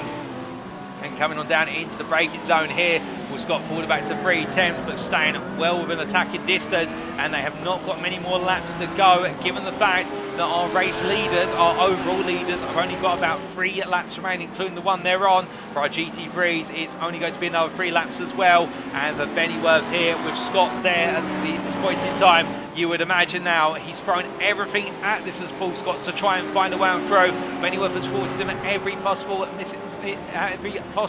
adventure, we should say, as we stumble over our own words. But now as they make their way down, hoping not for a misdemeanor, but we're hoping to see what Paul Scott can do to shake up things here in this battle, as Bennyworth starts to defend on the inside once again to Adelaide, and this time Scott goes very deep on the brakes. He goes overly deep, and as he brings it on through, he takes to the runoff area there, but Paul Scott, I think that might be the mistake that ends the battle for P2. Came in far too fast, I think so close and he couldn't quite see where the braking zone was, and for Paul Scott it's all gone terribly wrong. But as we do take a look back at what exactly happened, we ride on board and we'll watch how close he gets to the tow here, and I think this explains it, as they make the way in under braking. Well, in the end, Paul Scott trying to stay as close as possible behind Bennyworth onto the brakes. I think Paul Scott there, he'd seen Bennyworth put the brakes on. I think he had a moment where he decided to swing the car to avoid contact, but at the same time, I think being caught out just slightly there by the brake lights of Bennyworth, but Paul Scott not end up in the wall and still able to press on with this race in P3.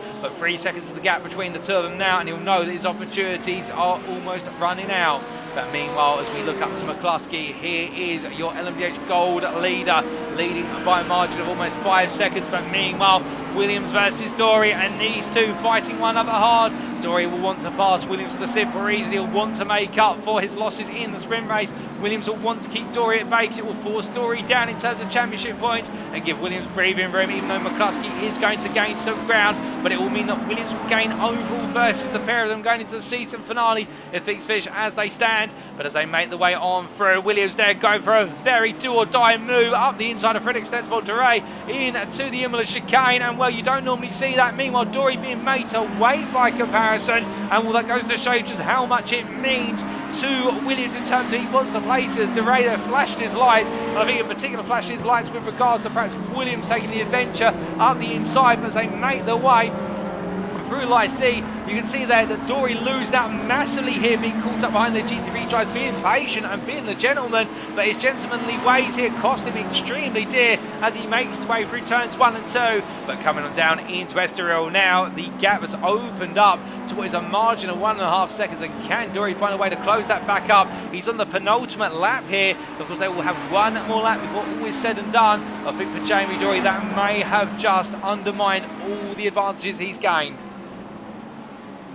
as they power the way on through it. Meanwhile, Craig Jones a bit further back here, coming on through Estoril Corner, and well, try and look up the inside of Sean Scooter there, as Scooter made to go wide. In fact, I think the racing team at Astra given a little bit of a nudge of circuit there, and well, the two of them I think will try and clear that up after the race. But meanwhile, Craig Jones and Ian P4 just carrying on the SCCR Sim Sports, and well, as he heads on through, most of our battles now have calmed down for the brief at a moment, and we are waiting to see if there's any last minute drama in this race as we look to the G3 bronze leader here as he passes the P4 G3 bronze driver Arti Chatscontinento, and that is Jordan Baybar who leads the way, with Elwin Sights closing little by little over the last couple laps, only a 10th per lap. But Baybar's consistency has been absolutely phenomenal, it must be said, as he makes his way on down. And to give you an idea of how that consistency has played out between Baybar versus what is Elwin Sykes, so we do take a look at the time delta between the two of them. You can see, excluding the pit stop, that gap has never really come down since the pit stop, and that goes to show you just how Baybar has done. In fact, I think the 11.9 second drop to what was on average there around 8 seconds may have been due to the mistake which caused Baybar to lose the front panel of the car, but since then he just has not put a foot wrong whatsoever, and right now he's comfortably running this all the way to the end. But meanwhile, as the hour strikes in this race and we have one more lap on the cards for all of our drivers until the leader comes across the line, well, we do look to your GT3 Gold leader, Stefan Vessels, and the racing team Astra driver here with a 17-second advantage. Can anybody stop him? Because right now I don't think so, and well, if only it had worked out perhaps a little bit differently in some of the earlier rounds, but right now he won't be thinking about that. He'll be thinking about the fact there's only a few more corners to go before he makes it a double here today, and the driver who will dictate what the final lap is, here he is, Benjamin McCluskey for Next Gen Racing Purple. As he comes up behind some of the GT3s here, he made it work in terms of race pace in the opening stint. Called it at the right time to come into the pit lane prior to Dorey and Williams. Found himself all the space on track to take the lead when they emerged from the pit lane. And as he comes through the final corners, he is your winner in the number 28 car. It's Next Gen Racing Purple's Benjamin McCluskey, who takes the win in the end by 4 seconds over Gaz Williams, who takes home P2. And then it will be shortly Jamie Dorey who rounds off the LMDH Gold podium there for Next Gen Racing Orange, ahead of what will be your LMDH Silver winner of Paul Williams, P5 overall, but a win in class for the driver, and that confirms him as your LMDH Silver champion for this season, ladies and gentlemen. But meanwhile, as our drivers all come on through, Stefan Vessels has crossed the line, your G3 Gold winner in emphatic fashion by 17.5 seconds, and then we will very shortly, I do believe, have what is your GT3 Silver leader coming on through to take the class win as he makes his way on down here towards turn number 15. It didn't work out in the sprint race,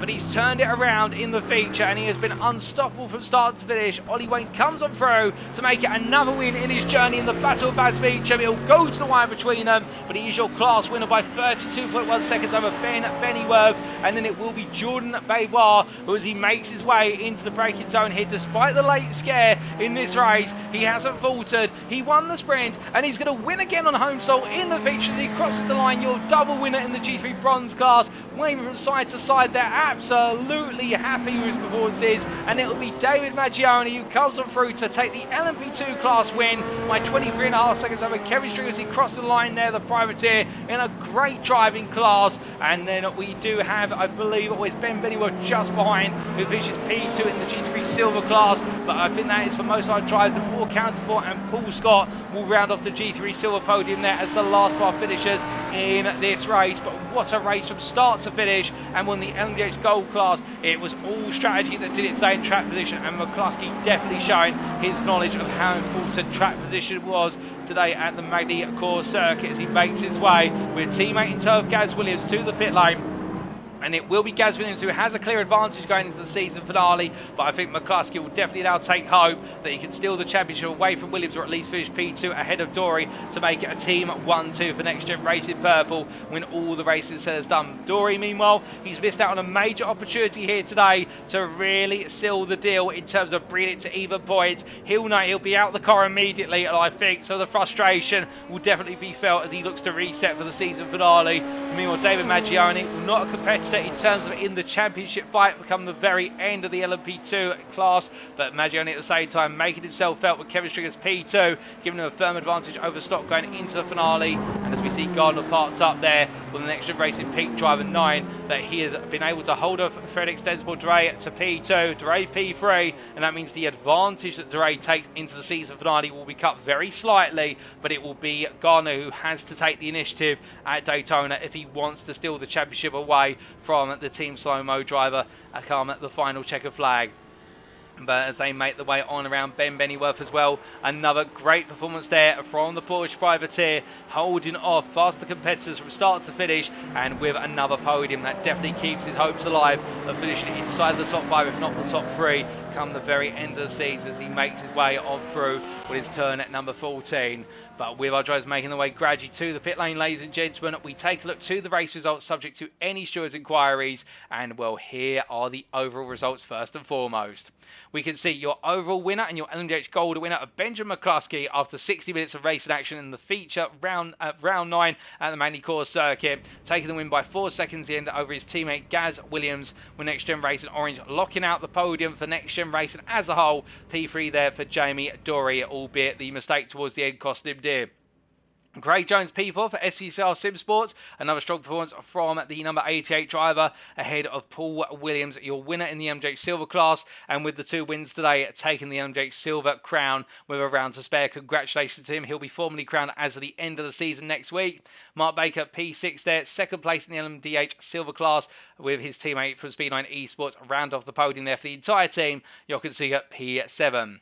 David Maggioni P8, the privateer in the LMP2 class, battling to the win ahead of Kevin Stringer, with the SCCR Sim Sports driver finishing ahead of Nigel Stock today in both races, therefore giving himself the prime opportunity to take the championship crown in the season finale. He'll be the firm favourite, but it's not all quite done. And then Mark Sykes P10, then the Next Gen Racing Orange driver, not quite able to hold off Stringer, but still battling to third place on the LMP2 podium. Stefan Vessel's best of the rest there, and our winner in the G3 overall category and the G3 Gold class, the Racing Team Astra driver, unstoppable here today, ahead of Gavin Garner and Fred Extensible Dorey, with the Next Gen Racing Pink driver taking it to the wire versus the Team Slow-Mo driver into next week's season finale as they round off the G3 Gold podium. We next come to P15 overall. Ollie Wayne there for Next Gen Racing Purple. Another class win, and he'll be pleased with that because that means he'll be on parity practically with Baz Meacham when they take to Daytona in a week's time. And then at Jordan Baybois just behind P16, but more importantly for him, a double winner in the G3 Bronze class at the home circuit today, and I think he'll be absolutely ecstatic. Elwyn Sykes, meanwhile, runner-up in the G3 Bronze class, P17 overall, and another great performance of the Racing Team Astra driver, ahead of Ben Bennyworth, who P2 in the G3 Silver class fighting on to hold on to that class position ahead of his rival of Paul Scott there, who round off the GT3 Silver podium, P19 overall for Next Gen Racing Orange. And then Russell Fowler, P20 there, completed the top 20 for Performance Link Esports in a day that just wasn't to be his today, before we then draw our attention to Sean Scudder, P23, and with that third place in the G3 Bronze class. And it is another double podium for Racing Team Astra. Again, P2 at P3 for the pair of Sykes and Scudder in the final race of today. We did have a number of retirements from this race, including Stefan Albanese, 10 laps from the finish, and also Jorge Santos, 25 laps from the finish, Nigel Stock, 37 laps from the finish, and the same for Mark Arrowsmith. But as we now come on to the individual classes, we can see here Benjamin McCluskey taking the win in the LMDH Gold class by 4 seconds, or 3.8 to be a bit more precise, over his teammate from Next Gen Racing Purple, Gaz Williams, with Jamie Dorey completing the podium for Next Gen Racing Orange, and then Craig Jones completing the finishing positions in P4. Then we come to the LMDH Silver class. We can see the Free Speed 9 Esports drivers all on the podium there. Paul Williams ahead of Mark Baker and then Jochen Seeger. And then as we come onto the LMP2 class, in the end, it was a one-lap advantage for David Maggioni in terms of where he crossed the timeline versus the LMDH finishers, and therefore the Italian definitely taking confidence from that into the race at Daytona. But Kevin Stringer will not mind it too much, bringing home P2 for SCCR Silver Sports. The important figures finished ahead of Nigel Stock to keep himself in control of the championship, with Mark Sykes P3 there for Next Gen Racing Orange, and Nigel Stock with that unfortunate early retirement. And then we come on to the G3 classes, starting with the G3 Gold, and we can see Stefan Vessels taking the class win for Racing Team Astra, 17.5 seconds clear of Gavin Garner for Next Gen Racing Pink, who just kept Fred Extensible Dorey at bay all the way to the end. But the Team Slow-Mo driver will know that he is in control of the class going into the season finale, and therefore the impetus is on Gardner to try and dethrone Dorey at Daytona. And then Magnus Flutter-Bikeka P4 for Team Slow-Mo leftovers, ahead of Russell Fowler, who finished a lap down come the finish Performance Link Esports. We then come on to the G3 Silver class, and we can see Ollie Wayne taking the class win by an absolutely monstrous 32.3 seconds for Next Gen Racing Purple over the privateer of Ben Bennyworth, with Paul Scott rounded off the podium for Next Gen Racing Orange after that mistake towards the end cost him dear in that battle for P2, but still a place on the podium for him in P3. Jack Barker P4 there for Made for Racing, and what has been a stronger performance today for the Audi driver, with that podium in the sprint, not quite able to follow it up with a podium in the feature, but still he'll take pride from today, finishing a lap down. And then Baz Meacham P5, the Welshman there, in what was a difficult comeback, but he was able to make it work in the sprint, but it didn't quite come his way in the feature race. And then Stefan Albanese finishing at 5 laps down, coming in for DRS Esport, ahead of Mark Arrowsmith, who retired early on in the race with the issue at turns 1 and 2 and the instant to the wall. We then come on to our final class, and it is the G3 Bronze drivers, and Jordan Baywa taking the class, winning and making it a double win for the privateer outfit. The Frenchman there on home soil, revelling at one of his home circuits by 6.7 seconds over Elwin Sykes for Racing Team Astra, and it is a Racing Team Astra 2-3 for the pair of Elwin Sykes and Sean Scudder, ahead of Artie Chats Continental, classified P4, 3 laps down come the finish, and Jorge Santos retiring with 20 laps to go, P5 there, and finishing our standings. But with that, ladies and gentlemen, that concludes all of our racing for today. But it doesn't quite conclude our show, of course, because very shortly we'll be hearing from some of our drivers as their thoughts of the racing today at Magny-Cours and how they got on at what has perhaps been one of the most challenging rounds of the season so far. Well, don't go anywhere. We'll be back in approximately 10 minutes to conduct our post-round interviews.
Alrighty, ladies and gentlemen, we are back then and ready to kick off our post-round interviews with our full quorum of 4 volunteer drivers today. We'll be started off with our G3 Gold double winner of Stefan Vessels in the racing team Astra 27 Audi. We'll then coming on to STCR Sim Sports' Kevin Stringer in the LMP2 class, making a win and a P2. And then we'll be coming on to our G3 Silver class winner in the feature race of Next Gen Racing Purple's Ollie Wayne. We'll then coming on to another G3 Silver driver, Made for Races Jack Barker, in what has been his first P2 of the season in the sprint. Hear his thoughts on that. But without further ado, we hear from our first interview of today. And as he joins me in the interview room now, good evening to you, Stefan. I hope you're well, but more importantly, what a dominant run of performances from yourself today. You must be absolutely pleased. Evening, Paul. Yes, finally did the race that I wanted to do, that I knew I could do. So now I'm very happy, very chuffed. Oh, indeed. And from the very outset, you looked comfortable in the car. I mean, early on in qualifying, we saw the pace you were delivering at time and time again. Is Magny-Cours a circuit that you really enjoy? Because you just seem to gel so well to the circuit. To be fair, in practice, the lap times were good, but slowdowns, off tracks, things like that. So tonight, I just kept it within limits. I didn't push, and I actually managed to finish both races with a 0x, which I've never done in my entire life. So I was quite chuffed by that. So every time the LMP came past or I had to lap a back marker, I was just so careful to not make any contact because I wanted to get that 0x.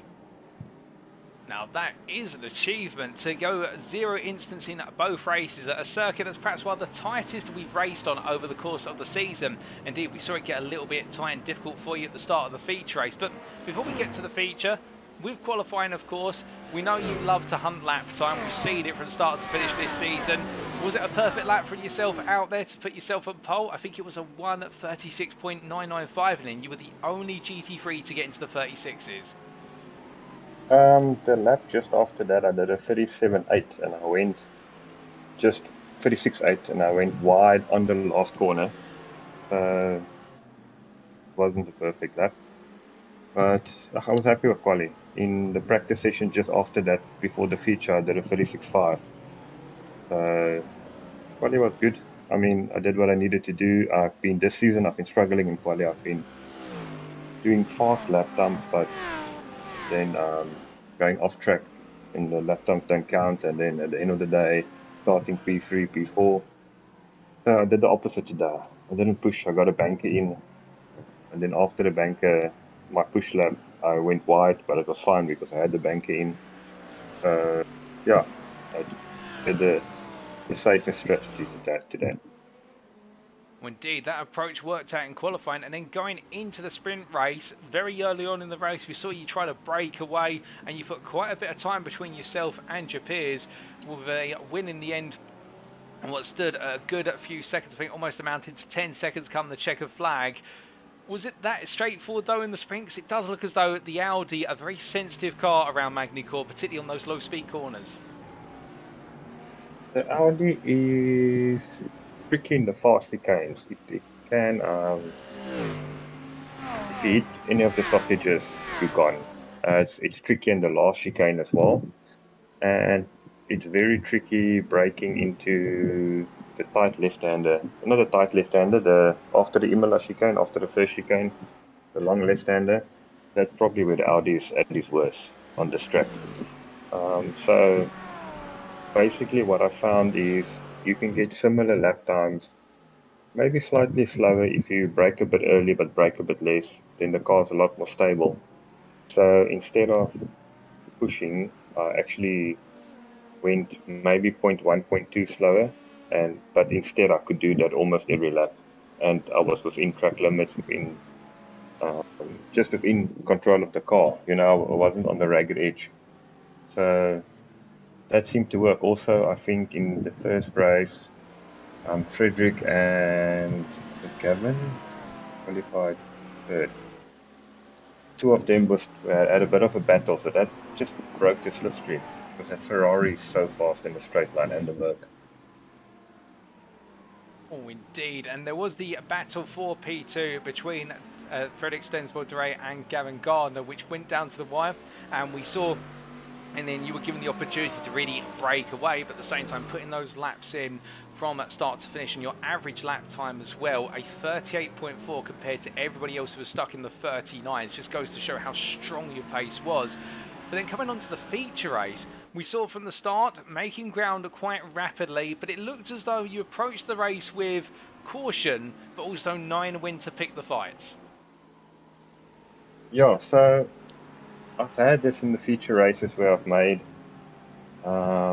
slowly but surely been coming through the field, and then as I can see the leader make a silly mistake.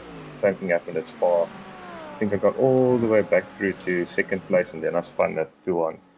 So today I just knew I had to get past the guys, and we were only 5 guys in class, which is a bit wasn't that great. So a reverse grid meant that I could see the LMPs in front of me already.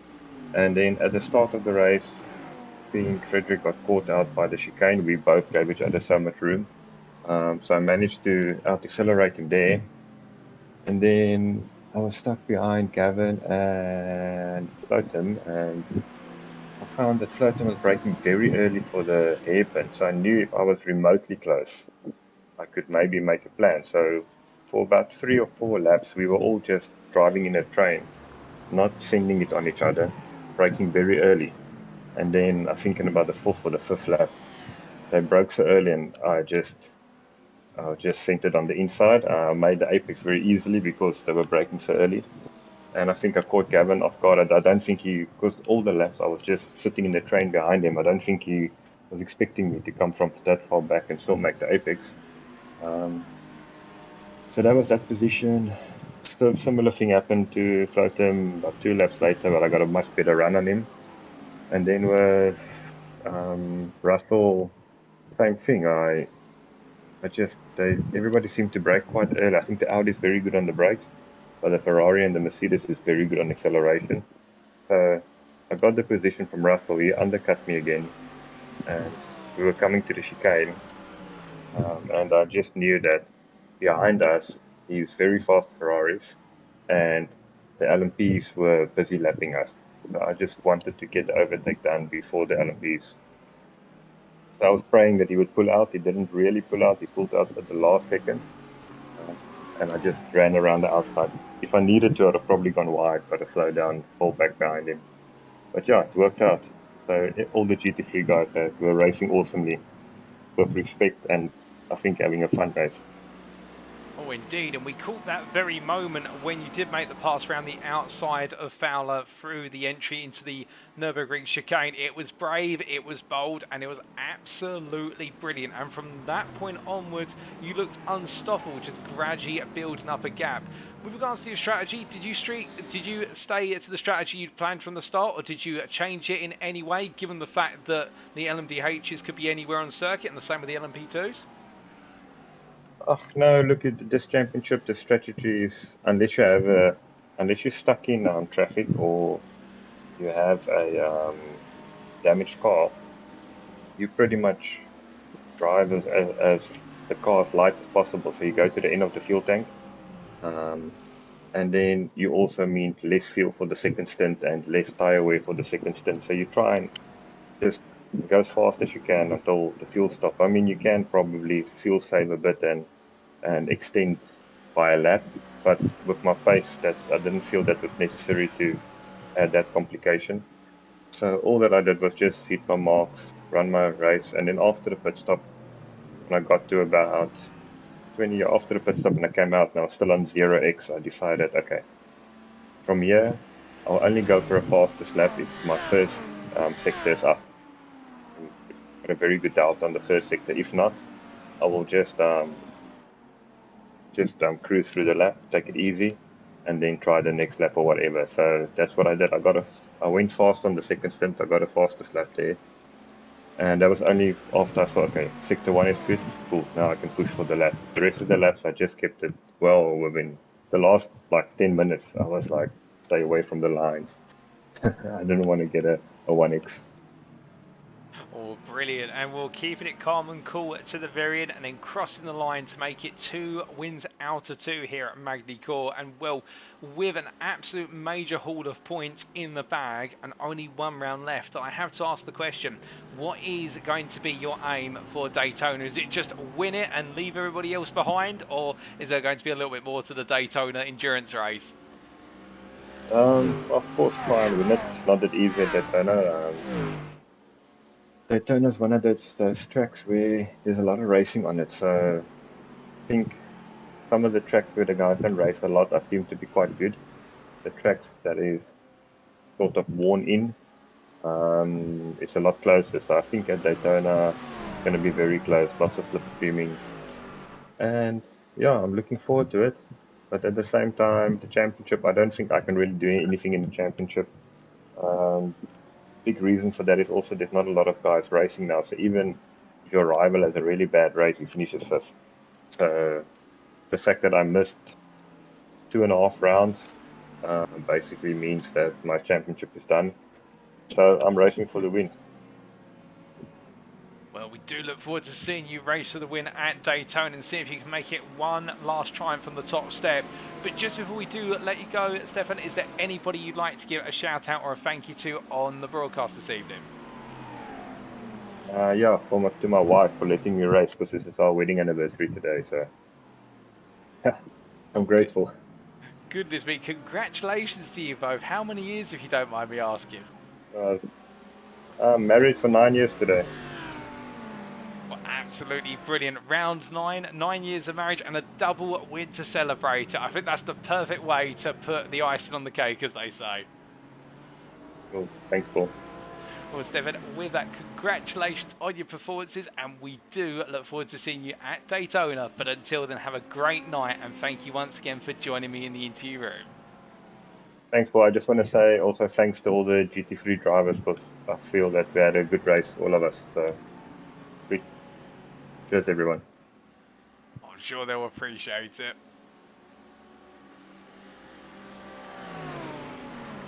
But as we do let Stefan go back to being with his missus on this special day, of course, we now look ahead to Daytona, of course, from the perspective of our South African racing driver, which is he's got no means to win the championship. So instead, his goal now will be to just simply get the win. And to be fair, he may as well go all in as we see the wonderful move that he made around the outside of Fowler into the Nürburgring chicane. It was bold, but at the same time, sometimes you've got to go all in to win, and that's exactly what he did. And will he be able to bring it on home at Daytona? That will be the challenge that faces him. But as we get ready for our second interview of today, of course, now we're going on to the LMP2 class to hear from Kevin Stringer, our driver from SCCR Sim Sports, who had a solid day of performances, and well, we'll be interested to hear as to what he thought of the race, and also the fact that he is now effectively the favourite to take the championship crown as of the season finale. But as he does get ready to join me in the interview room as well, it did look tough out there, but it looks like the misfortune that found his main rival. And as he does join me now in the interview room, Kevin, firstly, let me say congratulations on a win in the sprint and a second place in the feature. It looked tough out there from start to finish, but you found a way to survive the multi-class traffic and bring on home the results that seemed to elude your main rival, Nigel Stock. How was it for you tonight? Oh, that was awesome. I really enjoyed tonight. I was pretty worried coming into it because this lane's quite tight and no one knows the circuit. So I didn't think that was going to work out that well. But the racing here was awesome from start to finish. Well, it was for me anyway. Oh, indeed. And in terms of the great evening you've had, let's take it back to qualifying. We saw in qualifying it was quite close throughout, and the lap times continued to tumble on down as the session went on. I have to ask, what was the track like in terms of condition? Because we saw the lap times really start off slow, and then they just suddenly accelerated as the 12 minutes available to you went on. Yeah, every lap I gained about 2/10, I think. Over about 4 or 5 laps, which was quite unusual. I'm not quite sure what was going on there, to be honest. I was just watching my relative and doing as good as I could, you know. But yeah, it worked out, and the car felt pretty good. So yeah, that was all good. And taking pole position in by 6 tenths, and of course, David Maggioni not being permitted to take part in qualifying due to a qualifying ban. I mean, you started on pole with Mark Sykes alongside you going into the opening few corners. And we'll just take us through the sprint race. It looked as though you were firmly in control from start to finish, but you did have some pressure from Maggioni towards the end of the race, but traffic seemed to assist you in making sure that pressure didn't become too much. Yeah, I think Nigel and Mark both made a mistake each, and Maggiani come through. And yeah, he really made me work for it. He's quite an aggressive driver, and he doesn't mind racing. So it was quite a good few laps actually between me and him. I quite enjoyed it. Oh, indeed, it looked close, but you held him at bay. And then going into the feature race, we saw, of course, you started from the back of the pack. And meanwhile, your rival's getting quite a standard start. You made some ground early on, but it looked like Maggioni was just a little bit too far away. Yeah, Nigel was my main competition there. And with me being at the back of him, I just wanted to follow him for a few laps really and just see how it panned out. Without getting, because I didn't want to end up getting a penalty and then losing the position at the end anyway with this sort of traffic. So the plan was just to follow Nigel, but luckily he kind of let me go by having a little spin.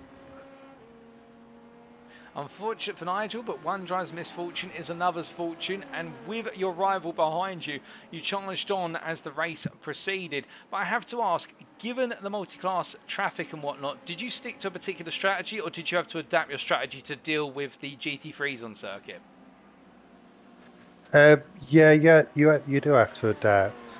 I mean, when me and Mark were having our sort of battle during the mid part there, how aggressively we were going past the cars sort of depended on you know whether you could see an opportunity unfolding, or so sometimes you have to take a chance, and other times you can kind of sit back because you know they're going to get held up. So it was really interesting actually. That was one of the best races of the season so far, I think, from my perspective anyway.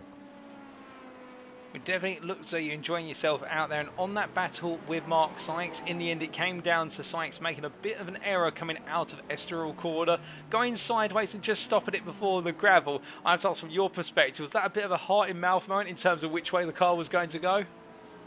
Yeah, I weren't sure if he was going to collect me or not. I managed to get through. To be fair, though, I've got to take my hat off to Mark Sykes because he's actually driving with one arm at the moment due to an injury. So for him to be able to hold that sort of pace is pretty good because I was pushing, well, I was giving it everything I had just to keep up with him. Oh, indeed, and he likes to refer to himself currently as the 1.5 armed bandit because his arm's halfway fully repaired. He likes to refer to it, but still, I think he will appreciate that compliment from yourself. But coming back to your performances over this round, of course, a P1 in the sprint and a P2 in the feature means that going into the season finale, you're a firm favourite at Daytona. So how are you going to approach the race in Florida? Well, I think the championship's wrapped up now. I don't think I can lose it. So I can actually take it a bit more in my stride. I enjoy Daytona. Usually I'm quite quick there. Barry Jarman's also, me and him are pretty much neck and neck there. So hopefully between the two of us we can have a bit of teammates rivalry there and, you know, put on a good show. Oh, most definitely. We would look forward to that. Of course, we don't want to see you two collect one another, unlike at Monza per se, but see you two battle it out for the win will be a treat for all eyes, my own included. But just before we do let you go, Kevin, is there anybody you'd like to give a shout out to or a thank you to on the broadcast this evening? Yep, I'd like to thank all the competitors tonight. I think all the GT3 guys did really well. Everyone on track done really well. Thank Nigel for being such a good competitor through the year and just being genuinely a nice guy, you know, easy to get on with. Thank Mark for great race and thank everyone who was out there tonight. Thank yourself. And as always, I better thank my wife as well. If not, I'll get in trouble. Oh, goodness me. Never forget thanking the wife, of course. I remember a couple of times in the past where you have got in trouble, but we must also say a thank you to you, Kevin, for joining me in the interview room. Congratulations on your performances today, and we look forward to seeing you out on the tarmac for the season finale at Daytona. All right, thank you, Paul. All the best. To hearing there from our double podium finisher and our sprint winner in the LMP2 class state of Kevin Stringer for SCCR Sim Sports, having an absolutely brilliant run of form from start to finish, and well, with the championship effectively sewn up as of this round, subject to confirmation, but I do believe that Kevin is correct in the fact that Stock now cannot close the gap down in the season finale. It is a sign of the pace he has delivered round after round and the consistency that has flowed on through, and well, with Barry Jarman expected to return as of the season finale, I think the two SCCR Sim Sports drivers will both be going for gold, but also be looking to get one over each other, as Kevin's mentioned, and well, could we see their little team rivalry come to the ultimate fruition? It's going to be an interesting one, that is for certain. But as we conclude our view back of Kevin Stringer's racing on screen, we now move on to our third interview of this evening, and that is going to be our GT3 Silver Class driver very shortly of Ollie Wayne. Now, Ollie Wayne, of course, had mixed fortunes today in the fact that in what was the sprint race, not quite working out the way he wanted it to, but bouncing back in the feature race to make it another win by quite a margin, it must be said. And with those mixed fortunes, of course, being on a relative parity versus Gaz Williams going into the season finale. But as I do believe he's getting ready to join us at the moment, it'll be interesting to hear the dynamic going through his mind in terms of what lies in wait at Daytona based on how the points weighed out today. But as in fact, he joins me in the interview room now. Good evening to you, Ollie. Looked tough out there from start to finish in the sprint race. A fourth place when it could have been a podium. Meanwhile, in the feature race, back on winning form. How did Magny-Cours treat you? All right, Paul. You all right? Yeah, it was good night's racing. Yeah, the sprint race. I put a wheel on the grass going into the second fast chicane and had a bit of a spin, so it wasn't ideal, and then I had to fight my way back up. But I was pretty surprised actually. Baz sort of overtook me in the first corner in the feature in the sprint, sorry, and I just couldn't keep up with him. He just had brilliant pace and he didn't make any mistakes at all. So. Oh, indeed. And coming on to the battling with Baz very shortly, but we start with qualifying. In the qualifying session, we saw from yourself in a relatively good qualifying, in fact, taking pole position, but only by a margin of what was, if I remember correctly, 700ths, if that, over Gaz Williams. How close was it? Was the adrenaline pumping towards the end of those 12 minutes? Yeah, my hands started sweating and I kept making mistakes. It was a bit similar to last week, actually. I couldn't get a clean lap in. I think both of us had more pace as well. So I think we both went quicker in the races, actually, than we did in quali. Oh, indeed, and the statistics show that as well, with your fastest lap times being approximately half a second respectively faster than your qualifying times, being taking that pole and Baz getting the jump on you in the sprint. I have to ask, is there a little bit of that mental pressure, the fact that Baz has been away for a round, of course he wasn't with us at Monza, then for him to return at Magny-Cours and then just suddenly be right back up there in terms of lap times? Or is that just something you forget about when you're in the car? Yeah, I don't know. I mean, to be honest, I was quite happy to see him back because he'd had a nightmare with his computer last week and we'd been sort of having quite a good sort of chat online basically since the first round, because he got promoted from the Bronze League to start with. But we'd had a really good race on that first round, so I was quite happy to sort of see him back, really, because we've been sort of having some good clean racing the whole season. Oh, that's absolutely brilliant to hear, and I'm loving the friends off circuit and the rivals on circuit dynamic that's definitely spun up between the two of you. And of course, it wasn't to work out for you in the sprint in terms of hunting him down, but with the incident that occurred that saw you drop to P6, we got to see you fight your way hard back into P4. Just take us through that battling, because it looked as though it went all the way down to the wire in the end between yourself and what was both Mark Arrowsmith and Paul Scott. Yeah, that was quite a hard battle. Mark just made a little mistake going through the first corner and I managed to get alongside him down the straight. And similarly with Paul, I've just managed to get down the inside. I think because Mark, he was trying to go one side of Mark, and then I just sort of went up to Mark's bumper, so he couldn't get back in, and sort of had the inside line going into the chicane for the next lap. Yeah, it was it was pretty close. I think me and Mark actually touched going down the straight slightly, but yeah, it was good racing. Oh, most definitely, and we got to see it occur, and as it unfolded, it was a very smart bit of racing from yourself in that three-way battle to secure the P4 in class. And then coming onto the feature race, of course, started towards the front of the grid, we saw you make some progress early on, and you never seemed to let up. You just fly away in the Mercedes in the feature races. What's the secret? I don't know, I do seem to prefer the endurance races. I think maybe, I mean, it's something that's always been the case with me in GT3s, that I don't seem to have quite the pace in the sprint races, but then in the features and the endurance sort of type races, I can sort of I'm quite consistent with the laps, so I can just keep banging the laps in and sort of stay out of trouble, and that seems to sort of serve me quite well. Or indeed, it served you brilliantly, because enabling you to gain the points you lost to Gaz Williams in the sprint. And now we come on, of course, to the consideration of the title campaign. Baz is going to have a small points advantage over you. In fact, I think you'll have the points advantage over him, I should say, going into Daytona. But it's going to be so close between the two of you. What are your thoughts for the Florida circuit in a week's time? Are you set for it, or is it one of those ones, you just go in and pray for the best? Yeah, I think we'll just go in and see how we get on. Hopefully have a good battle. I think the Merc's pretty strong around there. It's obviously got a long straight. The infield section's quite nice. I did do the Daytona 24 hours with a couple of the NXTGEN guys at the start of the year. So I've had a fair bit of practice around there.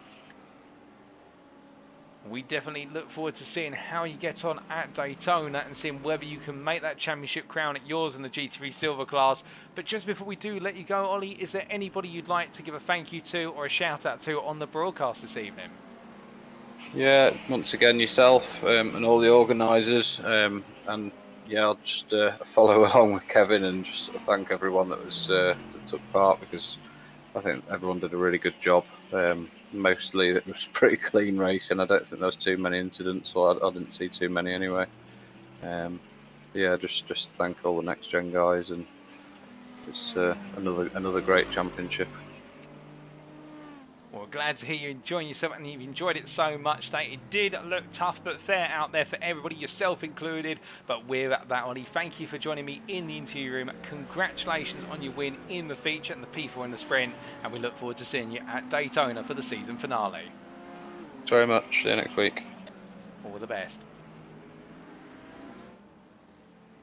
Hearing there from Ollie Wayne, our GT3 Silver class driver, our championship leader going into tonight, and it is going to be close between him and Gaz Williams. And Wayne, I think, will have pulled out a slight advantage, a further advantage over Williams, given his result in the feature today, offsetting what Williams achieved in the sprint. But either way, it could go when we make our way to that final checkered flag. And the question is, can the NXTGEN Racing purple driver in the Mercedes hold off the roaring beast of the BMW that is Gaz Williams and bring it on home, or will Williams make it a masterclass and bring it on home in that finale? Only time will tell, and it will be 2 hours of tension throughout at Daytona.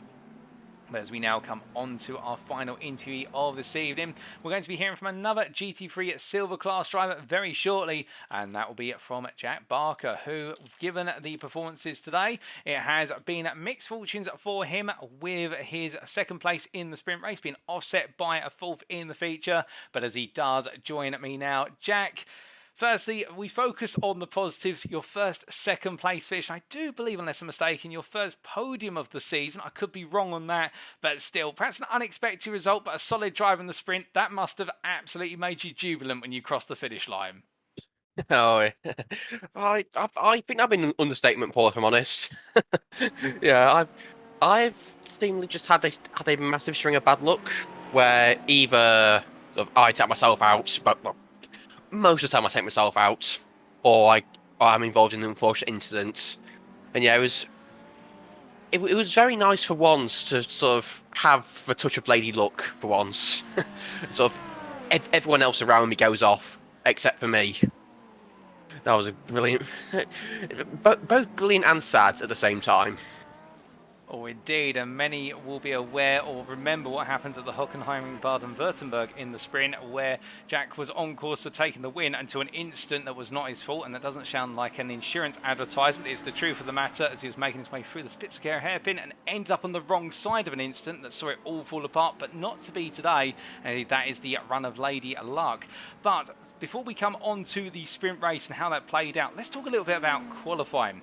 Did look tough out there, but you managed to get a lap time in from the outset that put you inside the top 4. And it seemed as though the track was giving tons of time to the GT3 class over the 12 minutes. It's almost as if you had to be out there right at the end to get the best possible time.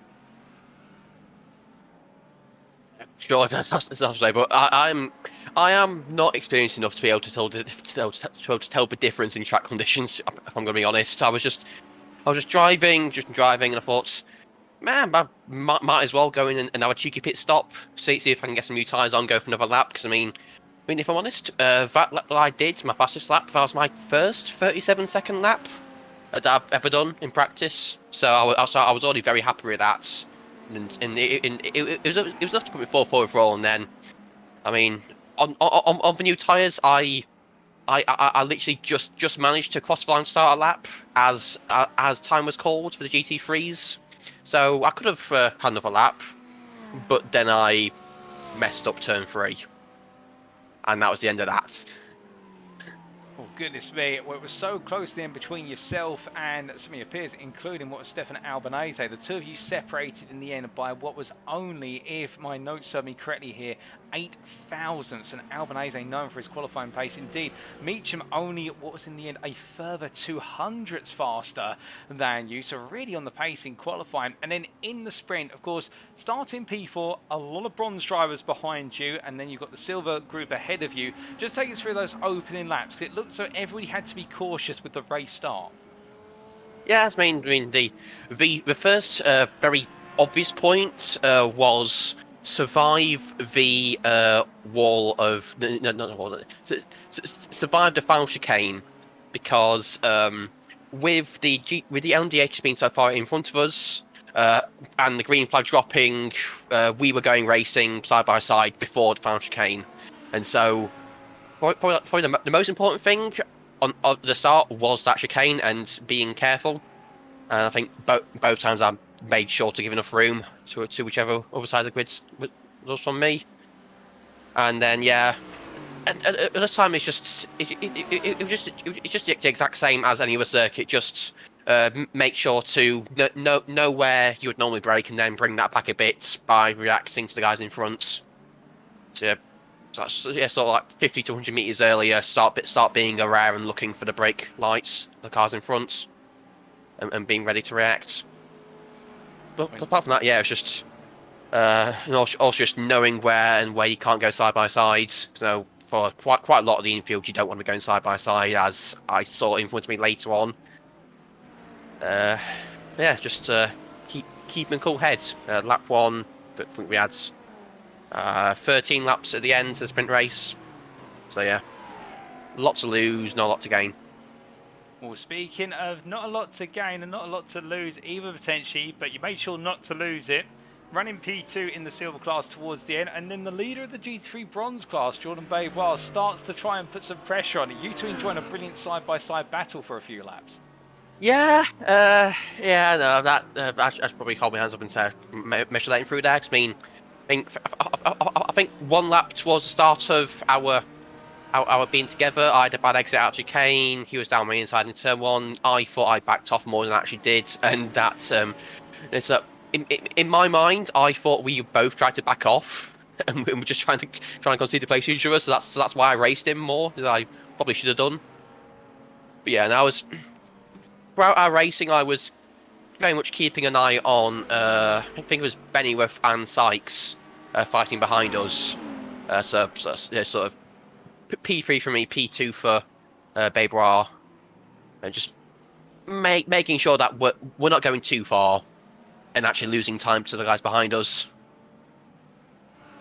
Oh, indeed, and it was a great battle, but you two figured it out in the end and made sure to take your respective places in your classes. And now we do have to unfortunately come onto the feature race, which not quite able to replicate the magic of the sprint. It was going well. It was. I was second. I was able to stay out of any incidents. I was able to somehow get all the luck of all of the prototypes going through to pass us. It seemed like I wouldn't lose much time, and then everyone around me would lose a load of time. Probably namely Ben Bennyworth. I mean, probably like the only reason I was able to pass Bennyworth for 4 seconds was because of the prototypes really slowing him up one time when they came around to pass him. Yeah, and then just took the chicane a bit wrong. Got the right-hand tyres onto the grass on the outside, and then span. And then sort of knowing from my incident when we were at Indianapolis, I very much made sure to make small movements instead of one big movement. And down you're doing an Austin Power style 100-point turn, and overall lost 30 seconds, which is really disappointing because I think without that, and then also that subsequent incident that I had later on, I probably should have been P2 again in the feature. Should have been. It's been when I was racing, I was keeping an eye on the gaps between myself and then I think it was Scott and Bennyworth in front of us. Yeah, and before my second incident, sort of in the infield hairpin, it was sort of like between 18. No, it starts at 18 seconds when I came out of the pits, and then sort of I got it down to about 15 seconds, and then had another incident and lost another 10 or so seconds. Which all, which again, which all culminated at the end, with on the final lap with a couple of corners to go, being lapped one final time by the LMDH leader, which was very unfortunate for me because the driver in front of me in class, Paul Scott, he had an incident with another driver on turn 3 of his final lap. So if I hadn't had been lapped up one final time, I may have had to go for another position. So could get another position, maybe P3. But well, luck comes and goes. I obviously used all my luck up in the sprint race and then at the start of the feature race. So I had to come around at some point.